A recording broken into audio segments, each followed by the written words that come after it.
Welcome to the Imagine Not Being Leeds. Imagine not being Leeds, not feeling this pain, not dancing through thunder, not walking through rain. Imagine not rising with fists in the air when the world turned its back and no one would care. We've lived in the ashes, we've drowned in defeat, but still we stand proud on our battered old feet. Imagine not loving with all that you are. Imagine not being Leeds. We love you, Leeds, Leeds, Leeds. We do love you, Leeds, Leeds, Leeds. Now then, everyone, bit of a change of scenery today. We've got the Onion instead of AG. We've still got Boss Das. It is everyone's favourite Friday night, Late Night Leeds.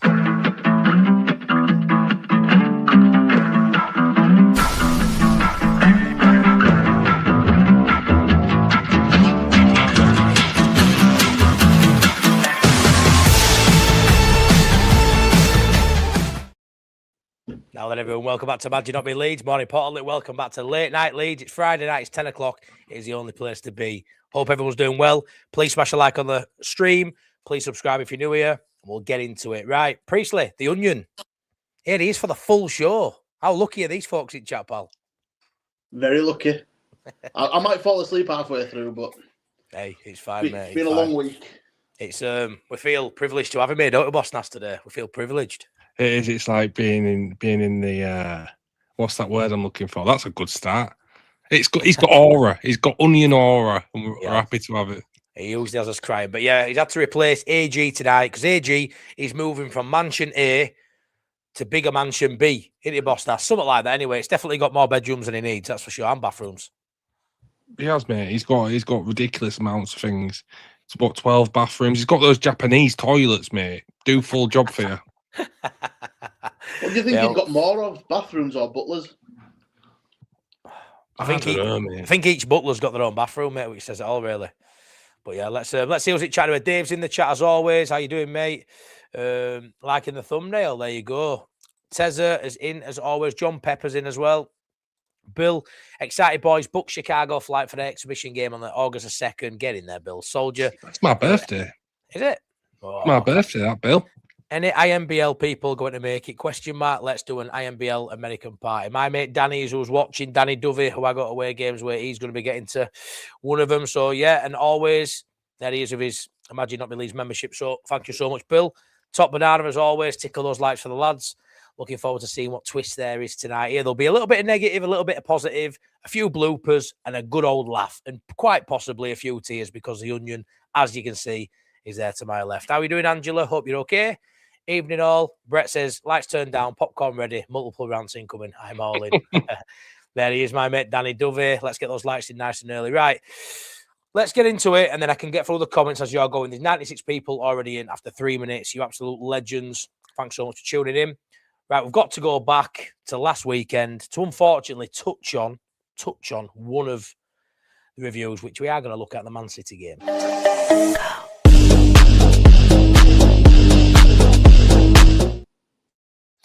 So then, let's get into it. I know it's a little while ago. A lot's happened since then. And we're good. As you know, on Late Night Leeds, if you're new here, we go sort of through the last 7 days since last Friday of all the ins and outs of it. So, Priestley, you were at the game. You're the only one on the panel that was at the game. I didn't go to the City game. I did a watch along for it. Part-time. Very much so part-time, yeah, when it comes to you, mate. So, yeah, we lose to City 1-0. On the face of it, it's not a horrendous result. It certainly wasn't a horrendous performance. But talk me through the bits what stood out to you, mate, in regards to that game. Well, referee were awful for a start. We only get shit refs. Yeah, it was. I actually enjoyed it from a fan point of view. I know we lost, but I actually enjoyed how we played. That won't be popular, but when they scored, we could have easily been 3 or 4-0 up. Yeah, mate, I fully agree. And you know what I'll say on the enjoyment part, right? You can enjoy a game of football and your side still lose. You're a massive Leeds fan, mate. You've been going to all home games for fucking years, right?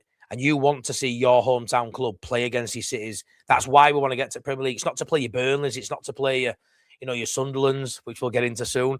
But it's to play. It's to play those sides at the top and see your boys pit themselves against the best.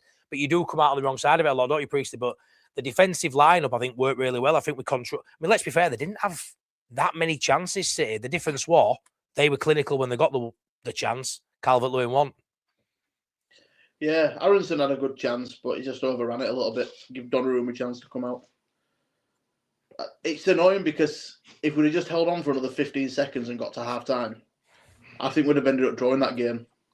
Yeah, I agree. Mate, one thing I will say, Boss Nass, looking at the timing of that goal and the timing of goals for us across the board, it's been appalling. Whether it's we've scored and we've conceded a minute later, whether it's the last moments of a game, the last moments of a half in general, to concede 15 seconds before half-time, like the Onion says, if we'd have gone in at 0-0, then it could have been a different game in that second half. It's just we switch off at key moments, and I know quality does prevail at times, Boss Nass, but that was the most harshest sort of time to concede, and he sat there at half-time thinking, we were well in this.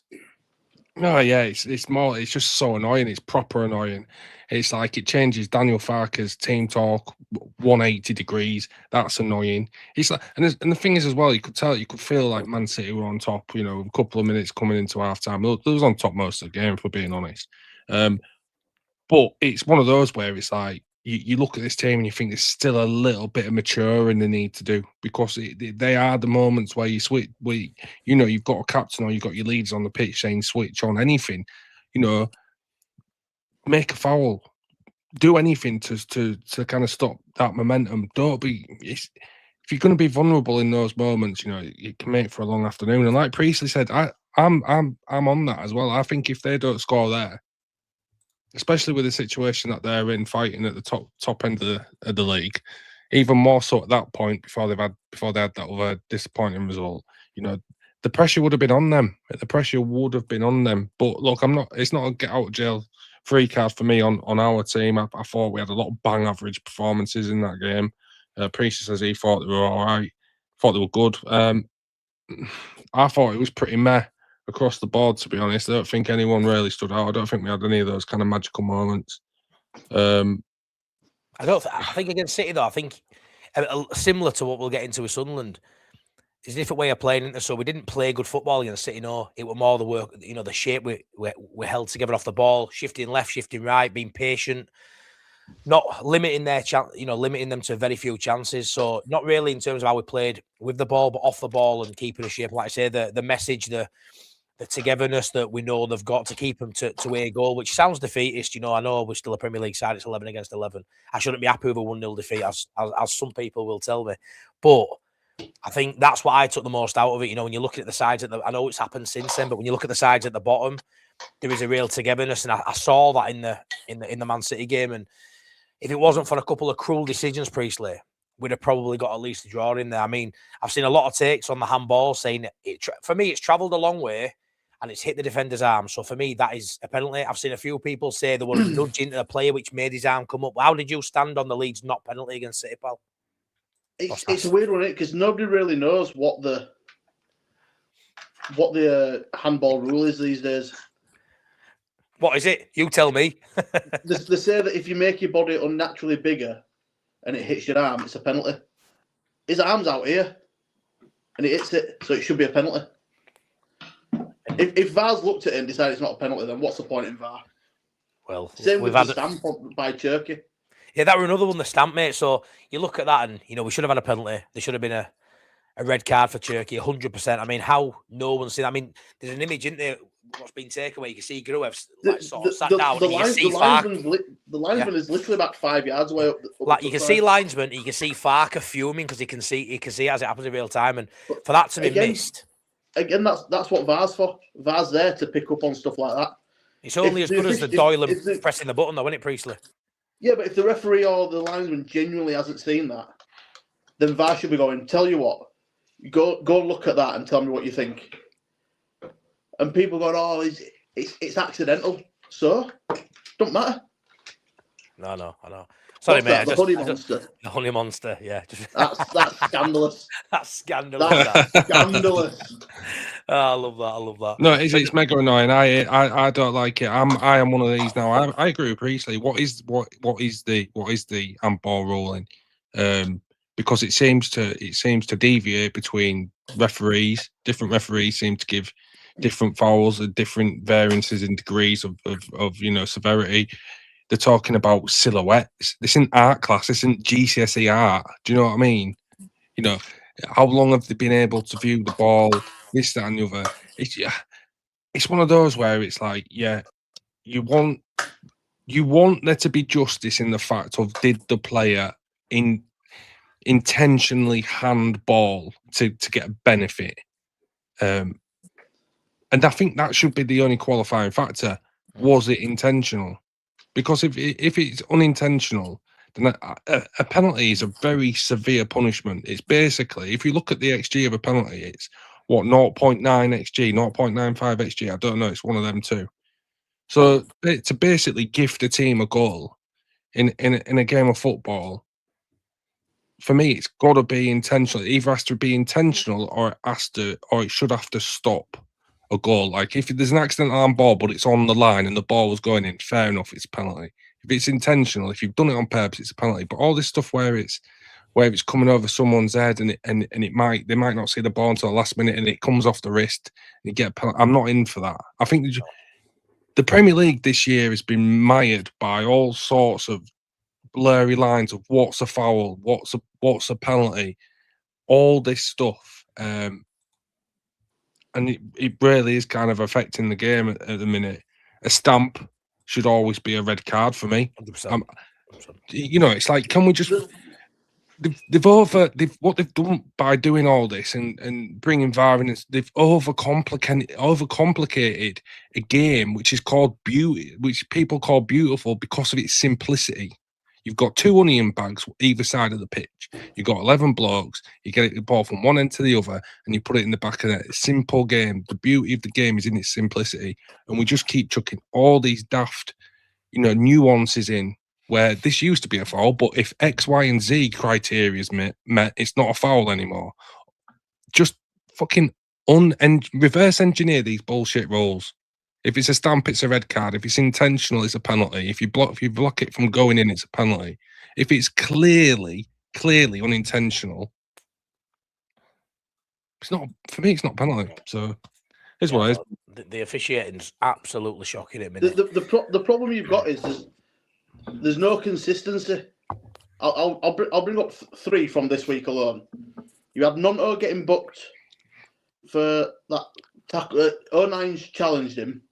Nonto's tried to jump over him and caught him. Nonto got booked.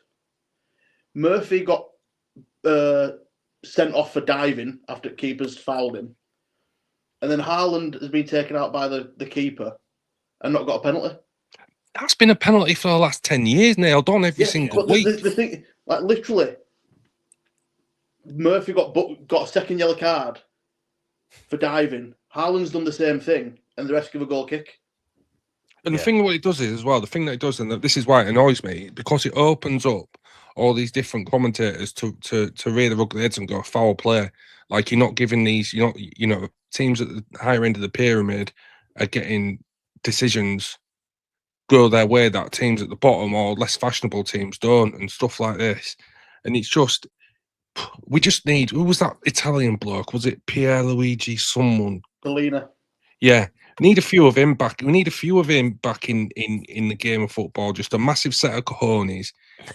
and what he says is final. I miss it. He put fear into players, didn't he? He put fear into players. Like Skip says here, surely the richest and most high-profile league in the world. I think Premier League should go out and bring in the best officials in Europe. Like, how can you have the best players in Europe? I don't even think it needs to be that drastic. I think with VAR, the problem you've got with VAR is each game has a different set of officials each week. What you want is just 8 professional guys sat in the same room watching, so they're all on the same page every week. Yeah, because you're never going to get consistency with being exactly. If you've got one guy watching one game, and then next day you've got another ref watching a different game, they're not going to be consistent because they've got their own interpretations of the rules. Of course, yeah. And I'm starting to think as well. There's a lot of bias because let's be fair, all these referees like football. They must have supported someone growing up, and I'm just starting to think they all hate Leeds because it's just becoming an absolute joke. Whether it's the guy Well, on the middle of pitch, the touchline, or up in VAR, they all just fucking can't stand Leeds, when really. you've got control over the decisions and what's a penalty and what isn't, what's a red card and what isn't, it's really easy to manufacture a title race, isn't it? It's just one of those where it's so like, much, yeah. when you talk about the whole situation with VAR, right, and you look at it and some aspects of it and you go, yeah, that's good, that, because that could have really changed the game. That could have decided the game the wrong way. You know, this guy clearly was offside, or that was a clear red card, this, that, and the other, and you think, bloody hell, did they got that wrong? And that's good.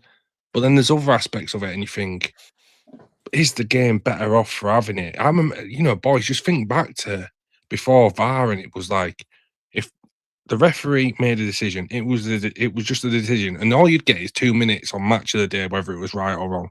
Other than that, if a goal goes in, you just look at the linesman. Has a flag gone up? No, can celebrate.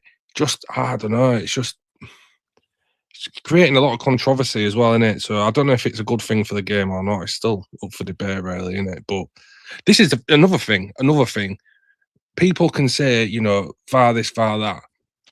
Have you noticed when it's a European competition, or like, you know, the Euros, or if it's Champions League or whatever, it always seems to be really slick, fast, and they just get the decisions near enough spot on every time. I don't know how we do it in England, but we seem to really mess it up. We like to just infiltrate drama, really, don't we? We just like to create drama and stories, and some of the referees like it to be about them and not about the football sometimes, in my opinion. Did anybody see the Palace offside last night? Oh, mate, it literally his nose. Yeah, that's not offside. I watched that live, and I'm like, that's not offside. He's behind the ball. And you could see that his nose was in front of it. The pass, Priestley, right? The pass was bang on, like just over the line. When you couldn't have placed had a still image that looked any better than where it was. It was literally on the lines, and you could see he was just onside. And instead, they manufactured it. And yeah, how you fucking front of your face? His nose was.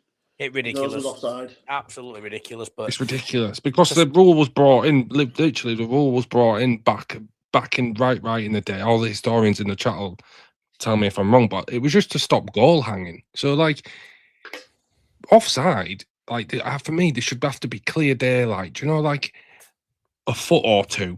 Like, remember when Paddy got given offside because his hand was offside and you can't even score with your hand? Stuff like that.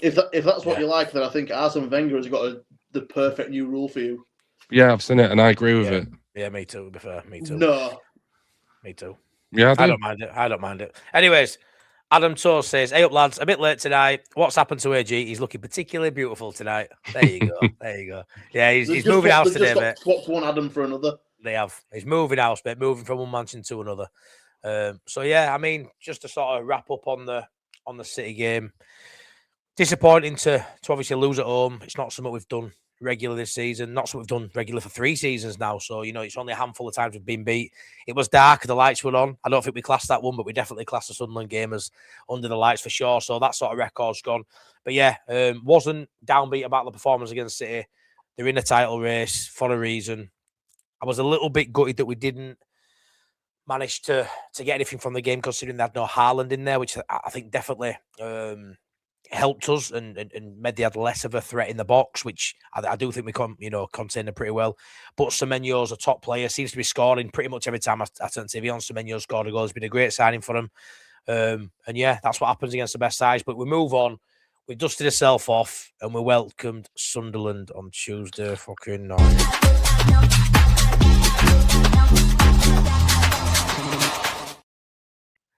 Right, moving on. Let's get to the quiz. Yeah, let's get to the quiz. It infuriated me, boy. So, yeah, we'll just combine the reviews together. We'll get through the one. So, this was the one that hurt, boys. The City one, quite easy to dust yourself off, push it under the carpet with a 3-day gap to Sunderland. This was the one that we all bookmarked 3 points in. This was the one we all looked at and thought, right, go against City, but under the lights, Sunderland. The team news come out for Sunderland, boys. No Robin Roofs, who's been outstanding, one of the best keepers in the division. Xhaka's on the bench. No Brobby. No Ronaldo. No McCulley at right back. Literally depleted. They had a decent midfield with Xhaka on bench, but they still had Diarra, Siddiqui. But let's be fair, that would have depleted Sunderland side. Let's just say Yeah, it was. that was the reserves, yeah. Fucking fuming, admitting that on live on Late Night Leeds anyway, right? But because as you've seen, boys, the Sunderland subscriber of this show started coming back on now. I haven't seen them for a few months. But yeah, so they come and we probably served Priestley the worst game of football. Without even officials and saying Sunderland was shithousing, which I'm sure we'll get into, just the worst game of football in 113 minutes. Priestley, how long was the game in play? 50 minutes or something? 52 minutes. Sunderland's total stoppage time. Their total time for their stoppages was 32 minutes. That's like a third of the game. It's freaking ridiculous. It was the worst. Hey up, Paul, how you doing, mate? It was literally the worst game of football I have ever witnessed. But do you know what's worse? Do you know what's worse than that being the worst game of football we've all ever witnessed? Is that people are now going to pay thousands of pounds to fly across the world to watch it in America. Yeah, I love that. They're literally the day after one of the worst performances we've seen at Elland Road in a long time. They go, "Oh, by the way, everyone, do you fancy coming to America to watch it?" That's all our group chat was saying. Great timing, Leeds. Great timing, as ever. But yeah. I mean, our lineup really irked me. Again, I always say the lineup, you can read into what you like. We have played defensive lineups, Bostas, even away at Newcastle, we grew up playing and Aronson floating around DCL and gone and score 3 goals. It's not out of the realms of possibility that with, the right tactics, a defensive looking formation can spring a surprise and if they're clinical, put a couple of chances away. But we spoke about it the other night when you jumped on my watch along. When you're setting up a defensive side to nullify a City side, how should that ever be the same side to go unlock a defence that's going to sit in a low block against a poor Sunderland side? Those two things for me shouldn't be the same. But it seems like with Farke, Bosnas, whenever a lineup does well, he rewards that lineup, which I understand at certain points with the next game, regardless of who that game's against. And is that right? First off, can I just say that this game actually pissed me off? Like, just watching it pissed me off. Never. No, genuinely, it was just the most anti-football game of football ever. It was a foul a minute. Honestly, it was disgusting. I was watching that. I was like, is this what our games come to? Is this supposed to be an elite level game of football in the Premier League? Is this what we're putting on show to the world? Is this what every team gets? Nearly £200 million distribution TV money a year to watch this shit, right? And it's not because... It's partly down to the players, but also massively down to the referee. Every single little brush, after about 5 minutes, they'd all clocked on. If you get brushed, if you get the tiniest bit of contact, go down because this muppet's going to blow up. And it was every other minute. If there was one team getting a bit of momentum, the other team would stop it. Leeds weren't not to blame at this as well. They did it a few times. If the other team was getting momentum, just move for a bit of contact, go down, get the foul. It was absolutely disgusting, rubbish, horrible game. Do you know what I think is ruining game, boys, right? And get your opinion on it as well, Priestley, been ground. But you're right, boss, that's the constant bit of contact going down. But the whole, the knock of the head rule, any sort of concussion protocols and that, any knock to the head, you've got to stop play. The Egborg, what it there? They're standing. Elborg, their standing goalkeeper. That's exactly what he did. Exactly what he did. And I absolutely hate it. And I understand there's an area here where how do you police that? How do you not take the risk when someone's, holding the head and they go down? But this has to somehow be stamped out of the game. When it comes to the keeper, we saw it away at City. They did it at Elland Road, did Sunderland. There needs to be get off and have we've seen it in other... We've got it in other sports. There's concussion protocols in all sorts of sports. If you get a concussion protocol in rugby or NFL, I get it. It's a higher... They take them off. You've got to go off. You've got to go off, and you've got to do a concussion test, which takes about 15 minutes. And maybe if they did that in football, lads, they'd stop doing it because they don't want to go off for 10 minutes. They just want to slow play down, stop play, hopefully, so they can get the instruction. Because I felt very much. Don't get me wrong, Priest. We played poor, but I felt in the opening exchanges before that change, I felt like Leeds were on top, and I feel like that was Regis Lebree's way of halting our momentum and getting his message across to turn the game, and it actually worked because after that, I feel like we couldn't really string a pass together. Also, it made the crowd turn as well. It got the crowd's backs up. There was one instance in the second half that pissed me off. We've had a corner come in. It's got cleared, and one of their players is on the floor holding his head. So ref stopped play. told the physios to come on, and then 2 of their players have turned around and said to physios, "No, don't bother." But then one of the players has gone up to the referee and gone, "Oh yeah, he's been kneed in the back." I'm like, "What's he holding his head for?" Yeah. What Matt Leeds says there. obviously, What Matt it Leeds was says like- there. Fuck me. Yeah, well, the most it would ever in play for 2 minutes. Disgusting. Premier League football, Premier League. Exactly what Paul's saying, what Paul Therapy's saying as well. 105 stoppages in the game. Are you mad? This is supposed to be the best league in the world, and that's what we're dishing up. But yeah, the question was about 8 defensive players in the team lineup. For me, we need to stop mincing around the subject. This manager doesn't trust his squad. He trusts his first 11. He likes 2 or 3, 4 off the bench. But as far as depth goes, quality and depth, whether we've got it or not, the manager doesn't think we have. That's the point. Because if you're going to win a game, like you said, Mike, you don't put the same team out which you're going to try and hold. A title chasing Man City is not the team that you put out to go out and win a game against Sunderland under the lights. You just don't do it. But we have seen them score goals like they did at Newcastle and this, that, and the other.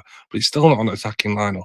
If I'm Ao Tanaka, I'm looking at it and going, but where's my position in this team? Where's my future with this football team? It's mad, lads, because all you hear Farkham, I'll get into later on a few comments from Presser. He always talks about you've got to have the right attitude and you've got to turn up to training and work hard. And then when you're given the opportunity, perform. I mean, you're asking a lot of someone who's not been on the pitch for 6 games in a row to keep his morale up there and show you in training that he still wants to be here and he wants to fight for a badge.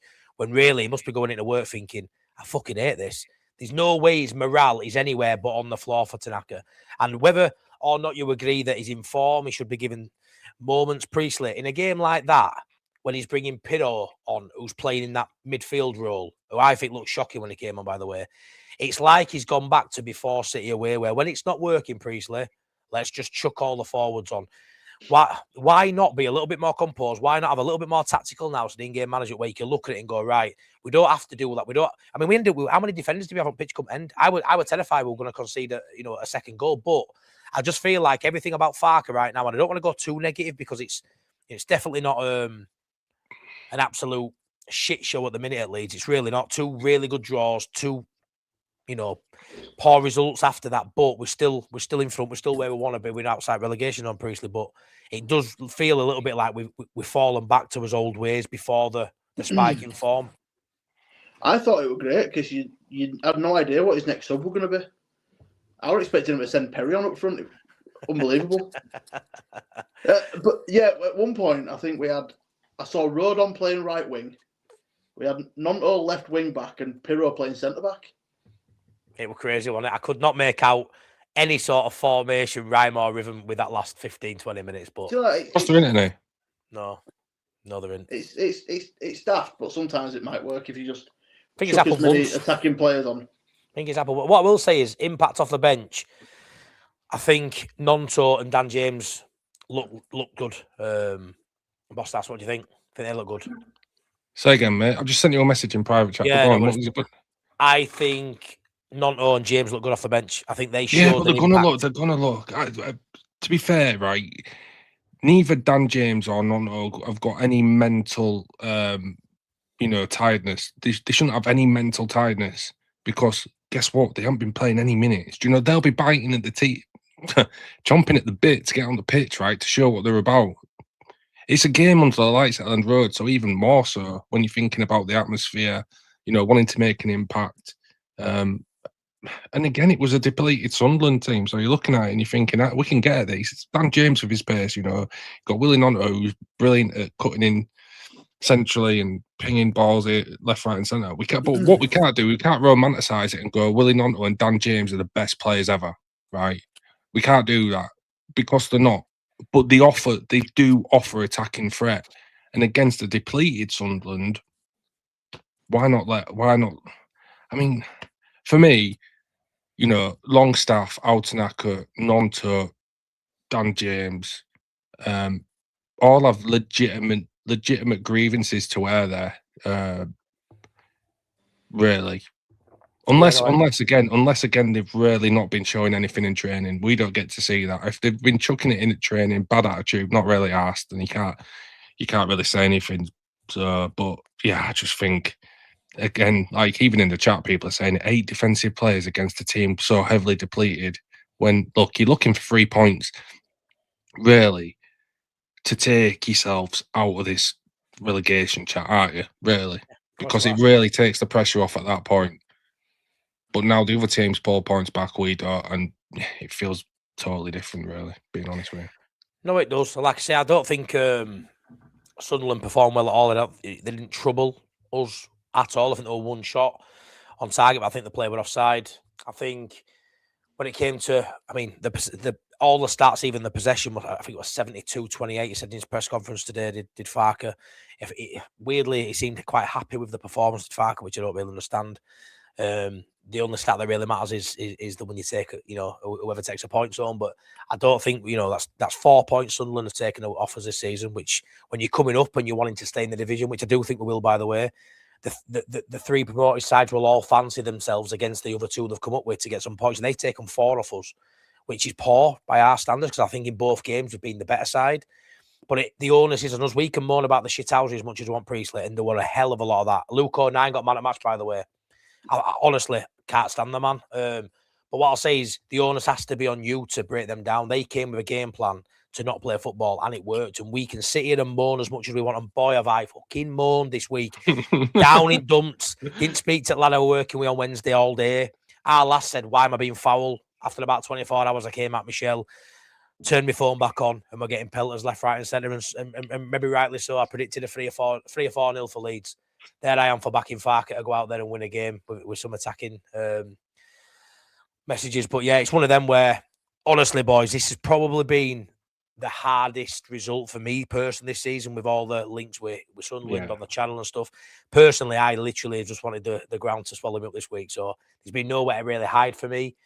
But they need to perform better in the next games coming up, which we will get into. But Palace away, Brentford at home.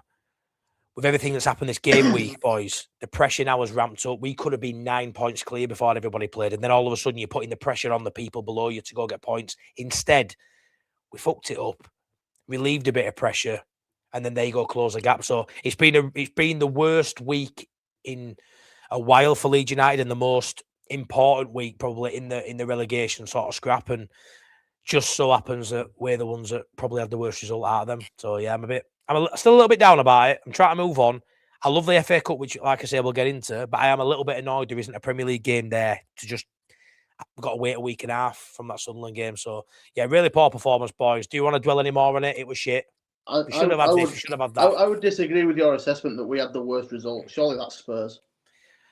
Nah, because I don't support Spurs. I support Leeds, so that was the worst result for me.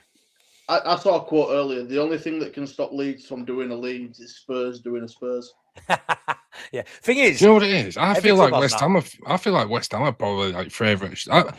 Genuinely, I feel like West Ham could just go on now and maybe like be 3-4 points clear of it. Do you know?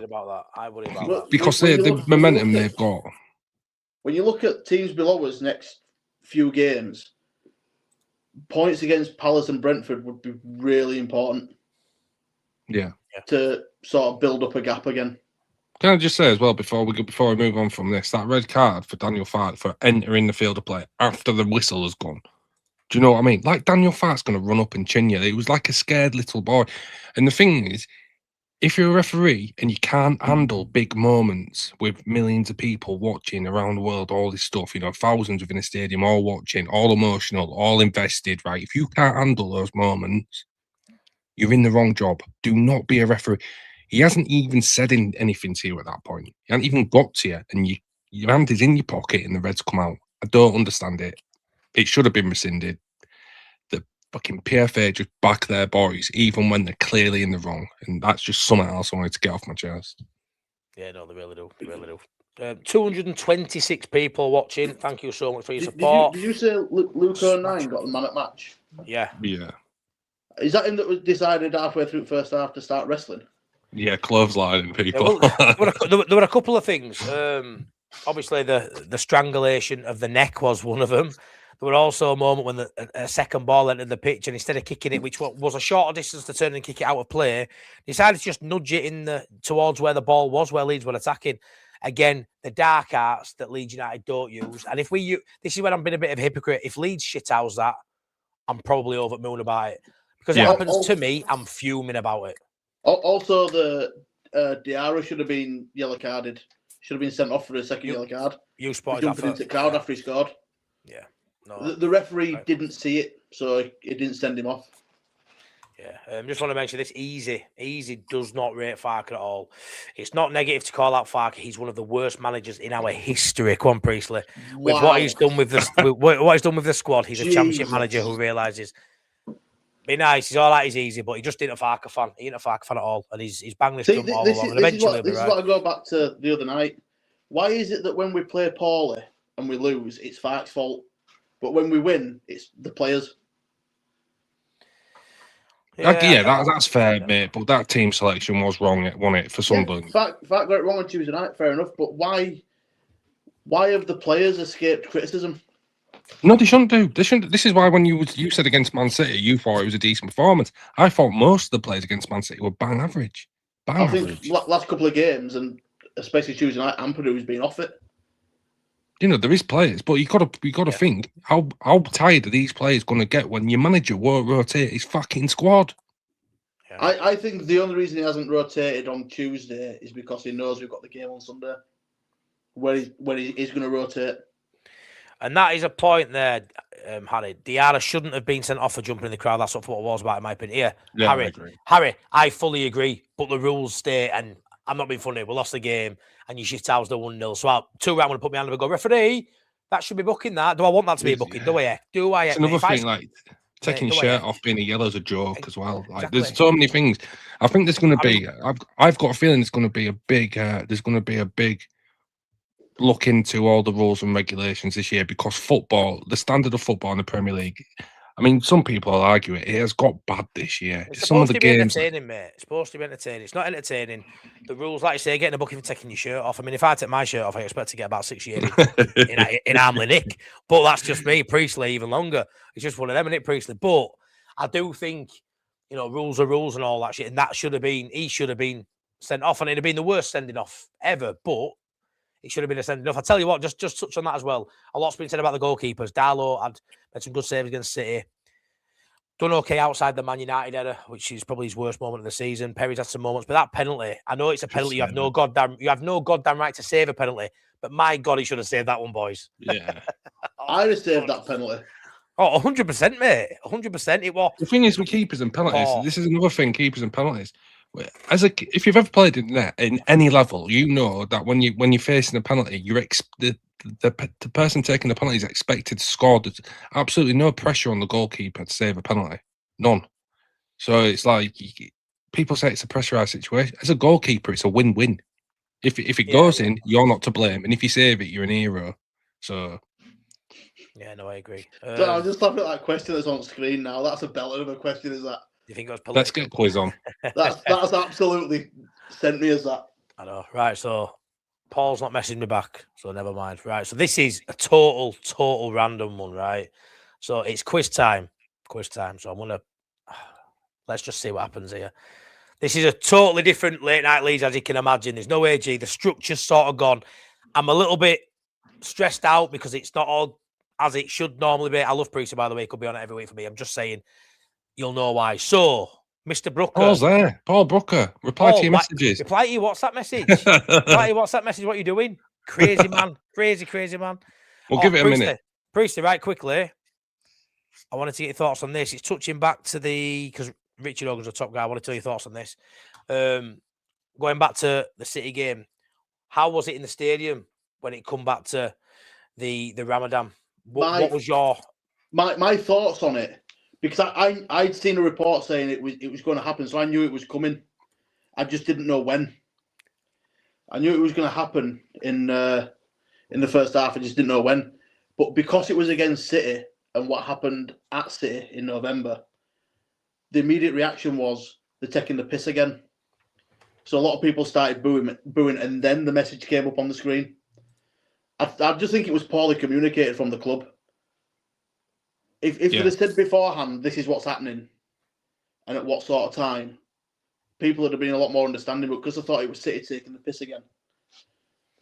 Yeah, no one can convince me, and I know there'll be people out there saying that like it's racial discrimination, stuff like that. It wasn't, and it wasn't.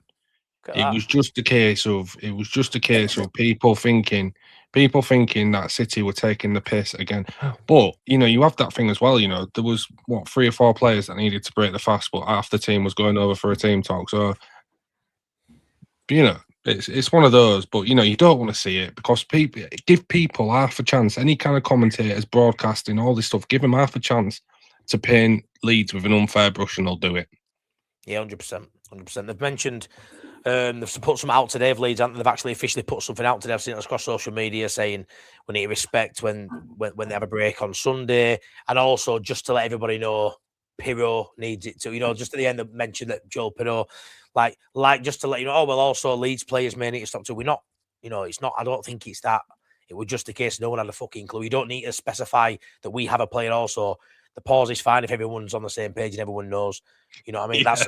You live in a world where communication is key. You live in a world where it's so easy in seconds. You can put some out to tens of thousands, if not millions of people. Just fucking let everybody know. And then you stop putting a bad name and reputation on club over something that was so easily avoided. And that's where I sort of stand on it. But yeah, thanks for letting us know that, Priestley. I don't know what this means other than if it's brass eyes, it's Definitely probably Priestley. me. I don't know. Nah, Priestley's, plump, but I've got a cracking pair. Don't take that away from me. Don't take that away from me, Boss Nass. I've got a cracking pair. I don't know, boys. I think it's in the balance. Yeah, mine are lopsided. Right then. Everybody's a lopsided. Right, so I'm a little bit nervous about doing this. I haven't done this in a long time. I used to do subscriber shows, as you know. So I am about to put the link in the chat. The first person, I'm going to have to kick people out if it's more than one. The first person that jumps on screen now is doing the quiz with me and Boss Nass. So I'm going to put the transition into the quiz, defeat the ladder. Whoever the first person is joins us for the quiz. Anybody after that, I am sorry, I'll have to kick you out. But here we go. This week's quiz, can we defeat the ladder?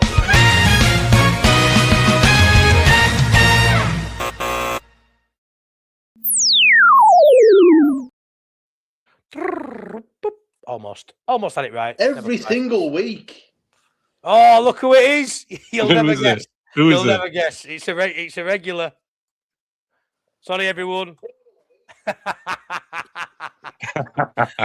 Easy. Sean Healy. How you doing, Sean? The onion and the potato. Oh, I specifically said not him. That was my one rule. It is what it is, Mr. Sean Healy. Oh, He's in for the. Jesus Christ. Mr. Sean Healy is in Has for the anybody got quiz. subtitles? Right then, so Couldn't write this, could you? Boss Nass, go through the rules for anyone new watching, please. Yeah, really simple. It's a 10-question quiz. You can't get 2 consecutive questions wrong at any point because that means you failed the quiz. You must also get the last and 10th question correct to beat the ladder. It's Priestley's job to make sure that we don't beat the ladder, but within the guidance of fairness. Yep, exactly. Look at that, AG. Imagine if he'd have got it. If you would have, That's what I thought it was. If you would have gone for that, honestly. Priest's twin brother says, "Look at Dave. Onion be the potato," says Dave. Oh God. 2 onions don't make a right, says Richard. Oh God, here we go. Anyway, come on, the onion. Right then. Had a bit more veg, we've got a full-on stew. Off the bat before we go any further. Yes, he's done an oil stew. Mr. Healy, are you well anyway? Are you good? Everything I was good. I wasn't too good after Tuesday night, but it is what it is. Yeah, I didn't get any of that, boys. Did you? Yeah, I'm joking, Sean.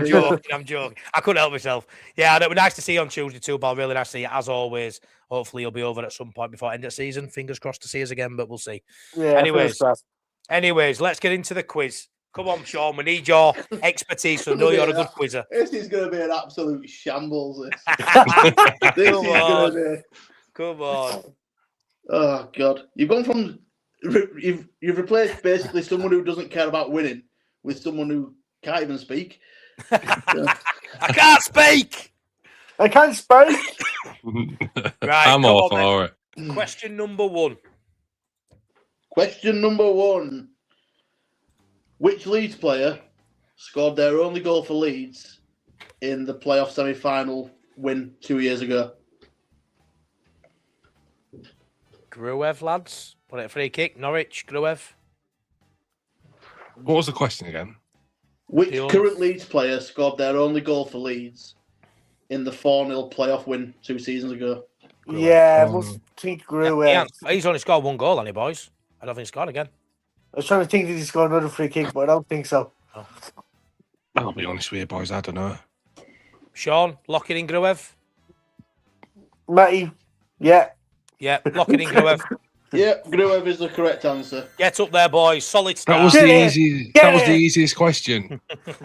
Yeah, well, I don't want to go too hard too early. That wasn't. Yes, that wouldn't be for the first time. It wouldn't be, mate. It wouldn't be. Class. Question Everyone get that 2. one. Easy. AG's favourite career path.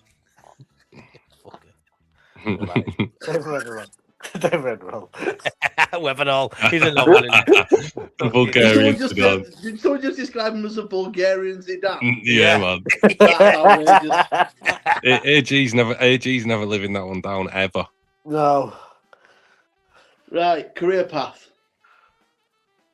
Leeds, Spurs, Blackburn, Burnley.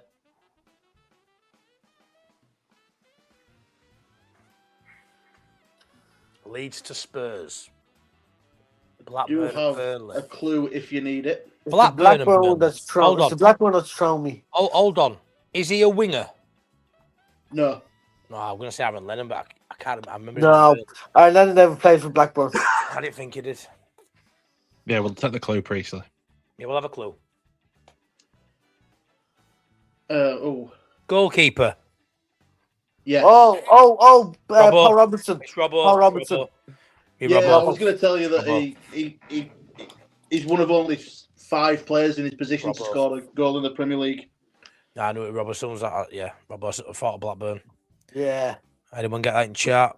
Robbo Rich. Robbo Morris. AG obviously gets it. Now he turns into prime Zidane I was quizzes. going to say AG's having the best performance ever. No, he's not on screen. Yeah. AG's going to get to question 10 and try really hard to answer it. Just right quick, Priestley. 89 likes. It's 203 people in here. We love you a bit, but come on, smash that like button. Let's get to well over 100. 150 to target tonight. I'd really appreciate it. Really helps the channel. Love you all a bit. Thank you so much. Question number 3, Priestley. Let's go. In Leeds' Champions League run to the Champions League semi-finals in the 2000-2001 season, we played 4 teams from which country in different rounds? Spain, maybe. Yeah.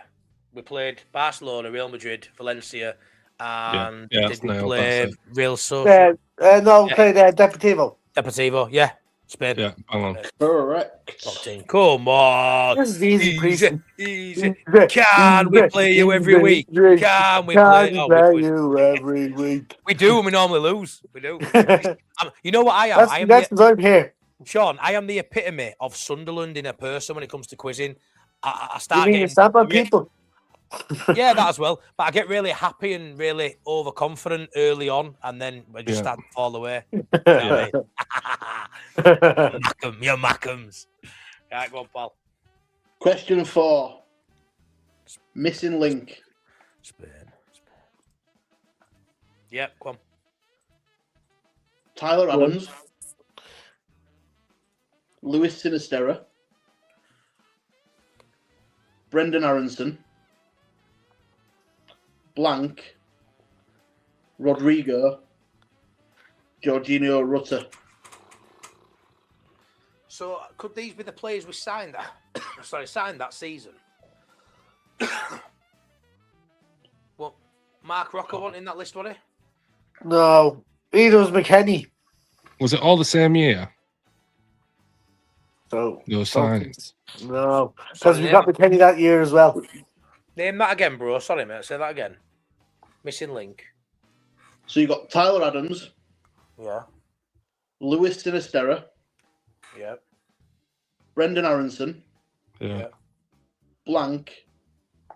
Rodrigo, Jorginho Rutter. And it's not the same songs because Rodrigo's the year before, I thought. I ain't gonna lie, boys. I ain't got a clue with that one. Not gonna I school me. don't. The thing is, You don't understand the it's difficult. It's context to difficult. it. Yeah, it's difficult when you don't know the con. Is it like the highest transfer fee we paid? What is it? What's the connection? That's the thing. Or is it just order of when they were signed? I don't know. How does that give it away, Priestley, too much? Well, I mean, I could give you a clue, but Bostas We'll was take pretty much it. spot on there. Oh. So they meant to play the fees then. The highest fees then. Yep, but who's the missing link? Who do we pay a lot for? Aronson. So, Dan James. Bamford, maybe? Dan James. Bamford were 10 million or 7 million. Dan James were 20 odd million. Wasn't he? He wasn't on that list.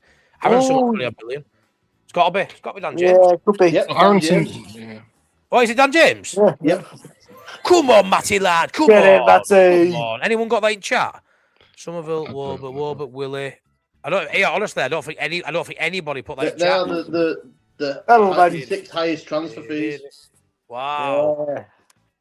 There's That's as well. some shockers on that list as well. Yeah, there is. Yeah. There is as well. I mean, I can't remember us paying 20 million Whoa, for Tyler but- Adams. Fucking hell.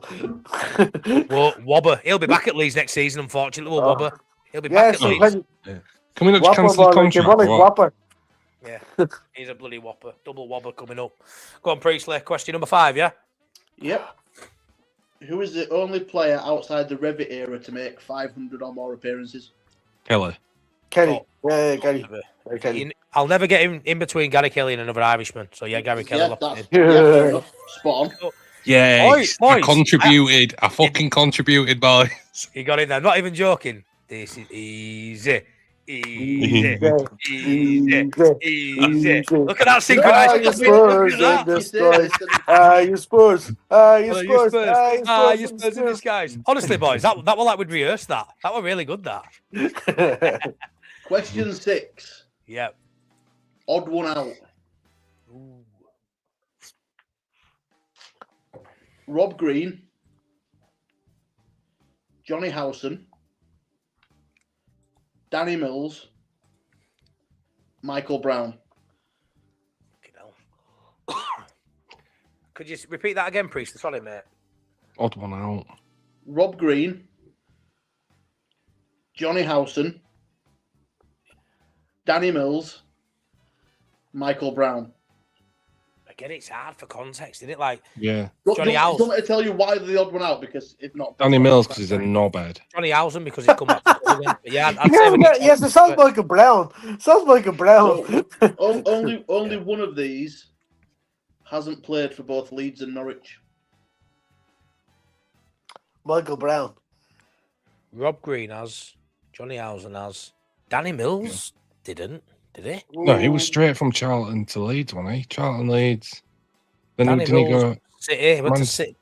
City. Danny Mills didn't ever play for Norwich, Sean. Michael Yeah, Brown Danny might Mills, have done. Danny Michael Mills, Brown, Danny might have, Mills. yeah. It's got to be Danny Mills. Got to be. Correct answer is Michael Brown. Oh, Healy, I'm sorry, mate. I'm sorry, mate. Oh, never. Danny Mills played on loan before he joined Leeds. Oh, never. There's Healy, I'm there's- sorry, there's mate. actually a, is that, Oh, he is says actually a to the podcast where he Irish man. talks about it. Oh, he's It's into an all right Irish man. because That's Yeah, disgraceful. makes the next question very important. Bastard. I'm just No getting through- premature lock-ins. Yeah, Talking man. to you there, Matthew Foster. Yeah, big time. Gutted with that. Sorry, boys. My bad. My bad. Right, question 7. Come on now. Who is the only Leeds player in history Oh, to have God. played for 11 managers? Oh, we're going to be out here, boys. Right. Who is the only Leeds Would it player be in history Cooper? to have played for 11 managers? Would it be Liam Cooper? When did we have the highest turnover of managers? Was it like the Milinich No, era? So this Leeds player, it's under Leeds manager. So he was at Leeds and had 11 managers at Leeds. I think Yeah, he's Cooper. played under 11 different managers at Leeds. In one stint. Yeah. In right now, Boss Nass, Cooper's a great shout. Right, It is. it's a great shout. 10 years at the club. Is it- Throughout, That's a great shout. I would actually say Liam Cooper, unless it's Shit. someone from. Don't blame me if it's wrong, though. Priestley, can I just ask you a question? I need a little bit of a clue. Is it in the last 20 years? Yes. Right. Lads, it's Liam Cooper. It's got to be, boys. Yeah. Boss Nass, how you feeling about that one? Oh, to add. I think you're right. Like, I'm just trying. I don't like to rush into it because it's like the thing is with Priestley is with the Onion is when it's the obvious answer, that's when alarm bells start ringing. I don't think anybody else would be there that long. I think Cooper's been the longest reign at the club. I remember in his speech and stuff like that when he was leaving, he put all the managers that he'd played for. Just go for it. Just go Cooper. It will have been Cooper. It's got to have been. Has to be. Locking it in. Here, Sean. Fair play, my way. We've got that one right. Fair play. I'm tired of those onions too. You do, mate. You do. Let me just looking at the chat. Cooper. Yeah, Cooper all Dallas. Cooper. Great shout, says AG. Bamford. Nigel's usually on money as well. You won that quiz. You'd been right up there in that quiz, Nigel, if you'd had fastest finger other week. You know your stuff. Got to be Phillips. No, you'll bug. It wasn't. It was Liam Cooper. Yeah, Chileno times in one stint. Matty does this every week. What? Just rushes in. Yeah. Boss Nast, Cooper's twin. You get that quite a lot. You know. I'll take that. He's not an ugly bloke, is he? No. Hold on. Yes, he does. Yes, I'm more like Thomas Brolins. Yeah, go on, mate. Let's go, mate. Let's go. Next one. Let's go. Question number 8. This actually seems like a really easy question for question 8, but got it. Which manager had the shortest reign as Leeds manager? Oh, Clough.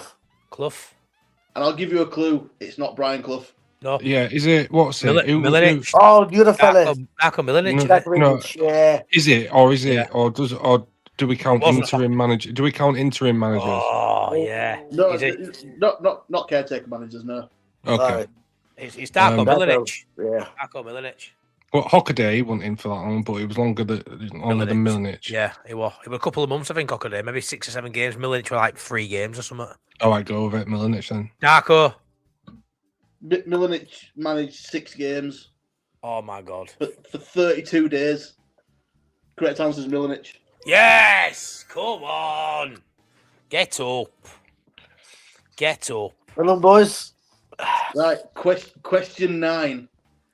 This is a new one I've been thinking about all week, and this took me forever to figure out. So, question number 9. Who am I? Adam Priestley. Sorry. Correct. Here, just a quick one, Priestley. I'll give you some clues. Priestley, hold on, because I've not even heard any of his question because I'm too busy trying to get all the answers at chat. Sam Allardyce, you won't have no stats on that, but I didn't even think of Sam Allardyce. He only did like 4 games, didn't he? It might have been more days. Well. Allardyce. Mate, you do understand we needed to get that question right to move on, right? Yeah, shut up, Matty, really. Matty, shut up. We'll discuss it after the quiz. Yeah. What are you doing? I don't know. I just I did look, and Milinic is the shortest at 32 days. 32 days. Right, Yeah. thank you. Just stop. That's another thing I would like to just interject at this point and say I know there's a lot of controversy last week over the winning question, or rather the winning answer. Oh, I'm clicking on them now. Fucking hell. Over like Bremner and Giles, and the amount of goals they scored. And I would just like to apologise to absolutely no one. Because my answer was correct. I even checked with the guys who did the website. He literally sent me a screenshot. He'd messaged the actual. What it all starts out with or something like that. LUFC data. Yeah, you actually privately messaged them, didn't you? They went and actually researched it. I messaged them on Twitter because I'm not having people telling me I'm wrong. I loved it.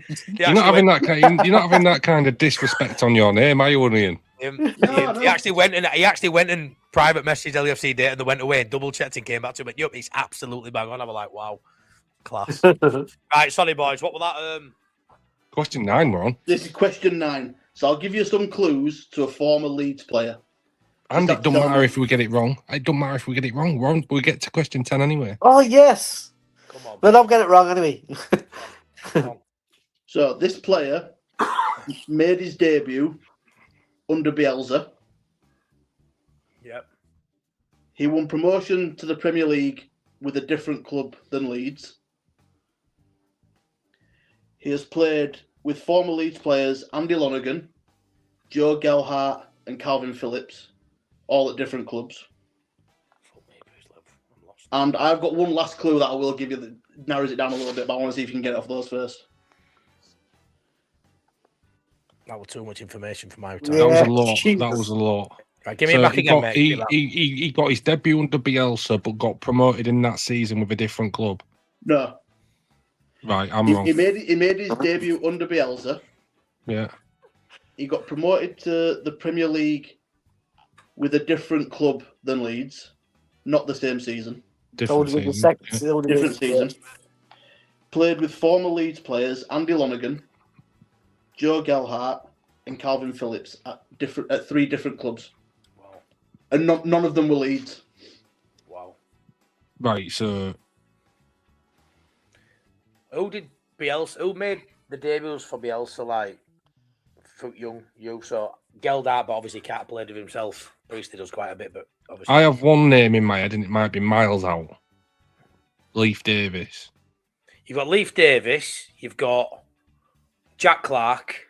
You've got. Then again, with Jack Clark, he moved to What's the Tottenham. Sunderland fella that the left back, the young fella? Who was it? Hume. Who's it that was the left back that was at Trey us? Hume. That Oh, was I at don't know. us. Oh, bloody Hjelde. Helder. Hjelde. Nah. I mean, he got promoted with Sunderland, didn't he? But nah. I'm thinking Leif Davis. He's played with Calvin Okay. Phillips at Ipswich. But then again, He played with him the first season as well under Bielsa. But when Yeah. he came Who's to played with Lonergan? Lonergan, yeah. That's the one that's thrown is Lonergan. where did he play with Lonergan? You've also Oh, I think- got. Oh, You've all- sorry, were you asking me? Hold Yeah. on. You've also got Ian Pervada. He made his debut under Bielsa. He has never He- been promoted. Yeah, he has with He did Sunderland. with Sunderland. Sunderland didn't play, but he was in squad. Oh, was he in that squad? Did he? Jesus. Yeah.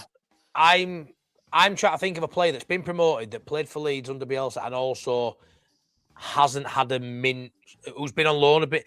Pervada might have played. Vader's been all over the shop. That's what I'm thinking. Yeah, He the may good have gone in style. with Lonergan somewhere. Did he go to Blackburn once? At one spot? Yeah. He like Pervada. Yeah. I think it's Pervada, you know, lads. Has he been at Hull as well, Paveda? I feel honestly, he's the only one I can pinpoint. Doesn't matter anyway. Been to several Especially- clubs. Would you Like- like the final clue? Someone's Yeah. gonna take a stab at it anyway. Yeah, please. Would you Final like the clue. final clue? Yeah. He's currently one of the top 5 goal scorers in his league. Can't be Pervada. He's only just joined the Well, team It's not last Leif. week. Galhead? Not Leif. No, he's played with Gelhardt, so it can't be Gelhardt, can it? Got to be Jack Clark. Maybe I think maybe it could be Galhead. It Because he's can't done be, very well. can't be, Can't 'cause be the Gelhardt. clue he's played with him. He's played with Geldart as this guy. That's the clue. So it rules out Pervada because he's now in Colombia, signed last week for a new club. Leif Davis isn't going to be in the top 5 goal scorers in the Championship, but Jack Clark is in the top 5 goal scorers. So I think it's got to be Jack Clark, boys. I'll let you lock it in, mate, 'cause I asked, but going to question 10. Right. Well, Lock it either way, in, I'm gonna boys. go straight 10 anyway. Jack Clark locked in. Jack Clark is correct. Boom. Hello, Matty. That clue, though, he's been very, very nice as the Onion because without that clue, Whoa. That's premature, mate. We haven't heard Yeah. 10 yet, and it's going to be a bastard. let me just quickly see what some of the chat say before I move on because there's loads of answers in chat here. Just a quick and every 190 people here. Please smash a like. I'd really appreciate it. I eat humble pie and apologies, Priest. Steve Brown was someone who said you got it wrong last week. That's fine, my mate. But he definitely did his research and he did his cleaning up afterwards to make sure they were right. Jack Clark, loads of people saying Clark at start. Anthony Clark played with Phillips Ipswich, which he did. Could be Pervada. So we're on the right tracks. Everyone we sort of said, lads, what the chat were thinking too. He played with Gelhardt at Sunderland. Who did Clark get promoted with? Ipswich. Sunderland. Did he go up with Ipswich? Oh, Ipswich, yeah. Did he? And then go back down with him? All right, okay. I want Johnny were there when they got promoted, but fair enough. So No, they did he signed play him, Andy didn't they? Lonergan? When did he play Andy Lonergan? Who cares? Stoke. Did he? Yeah, no. Ah, Right. yeah, but it's so Question 10. well done, everyone getting these right. Well done. And as ever, I've got a swap question, if you need it. No, we won't need it. Sorry, Come on, sorry, lads. AG. Come on, lads. Sorry, AG was trying Priestley. to put in some wrong answers there. Just so you know, Priestley, that's your next one to check after because that's been put in chat 3 times. But we'll move on to number 10. We'll let that stew. I just, Oh, Priestley. Priestley. This is the next Come one. on, it's time to slip, Priestley. you know Priestley. something? Now you've said Allardyce, that might be right. I might be completely wrong, and it might be Allardyce.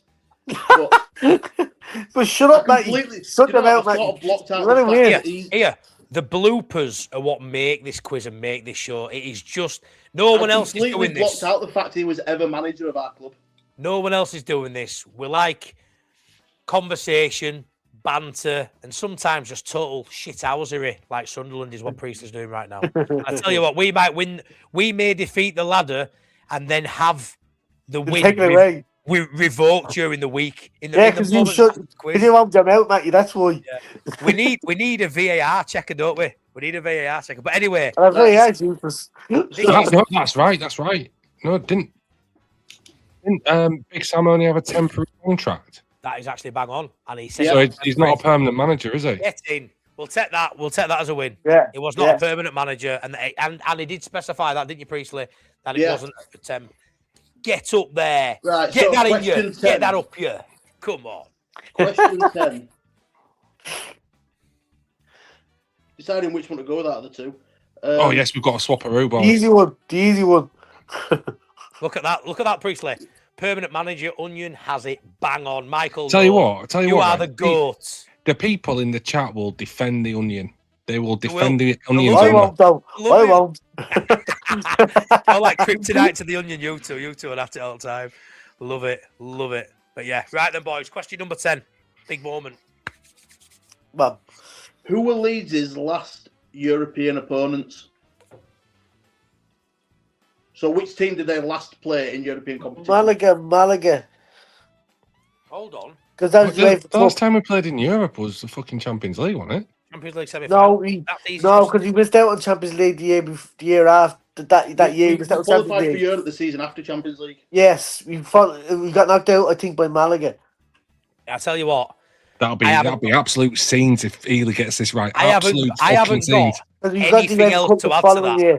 You I got the haven't got UEFA Cup the following year. You know we got what? knocked out by Malaga. Because Right. away Can I on make- holidays in Malaga. And I remember getting abuse off Malaga people. Because Come I on, was wearing Sean. fucking these Boys. days.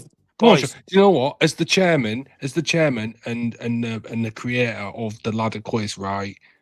I'm voting to let Sean Ely have his Oh. big moment. Actually, his no, because big it's wrong. I'm moment. going to blame for it. Listen, I'll get the blame for it if it's wrong. This is what's happening internally to me right now. Oh yeah.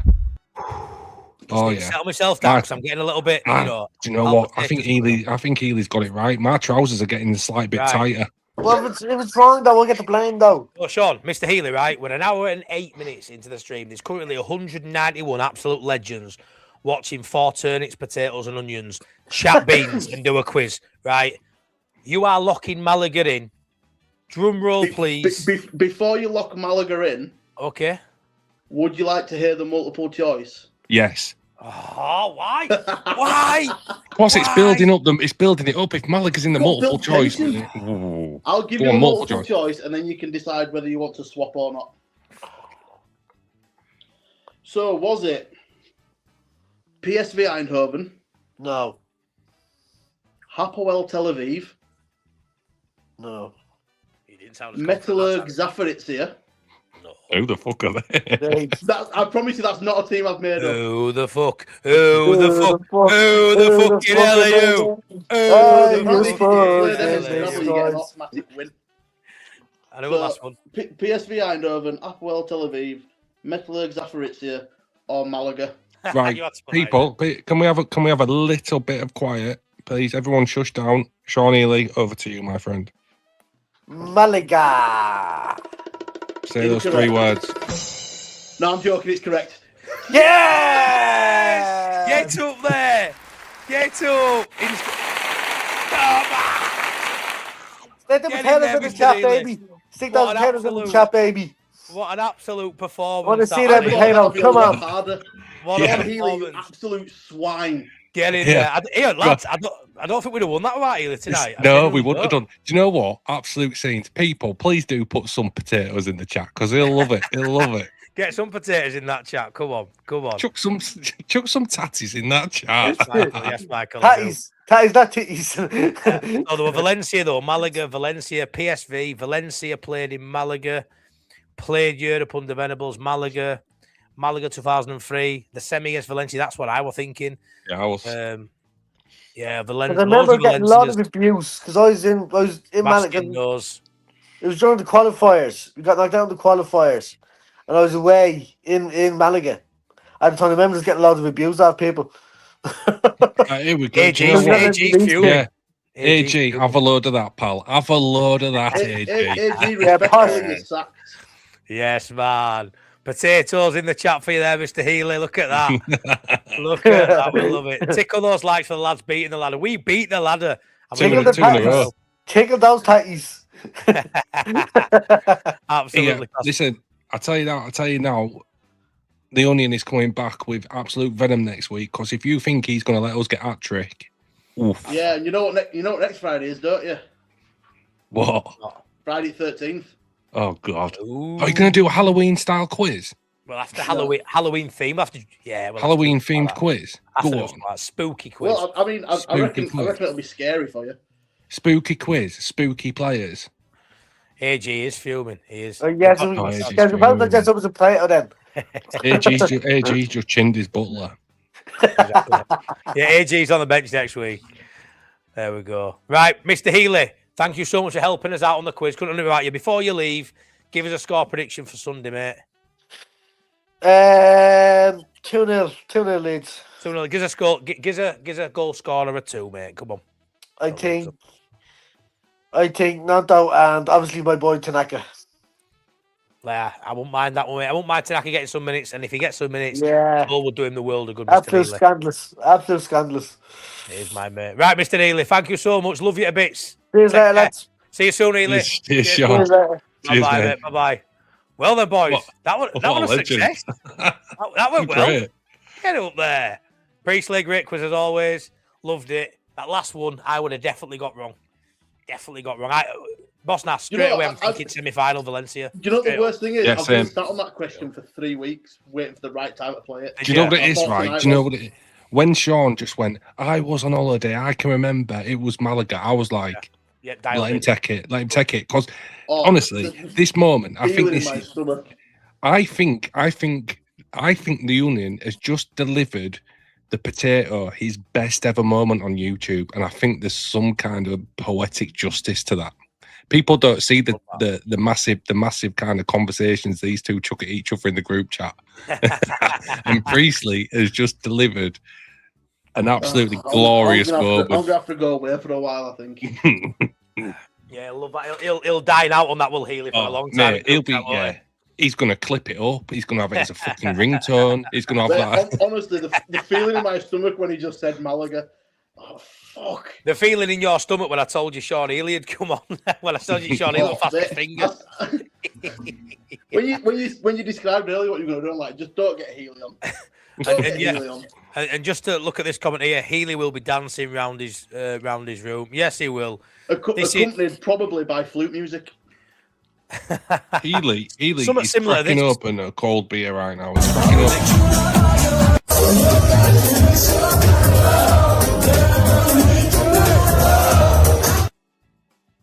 Yeah, come on. Oh, that fucking video of him dancing, Jesus. Oh, absolutely quality. I always lose straight of thought, and I'm like, what's next? Right. Oh, just, put Healy back on again one more time. Let's go. Just one more time.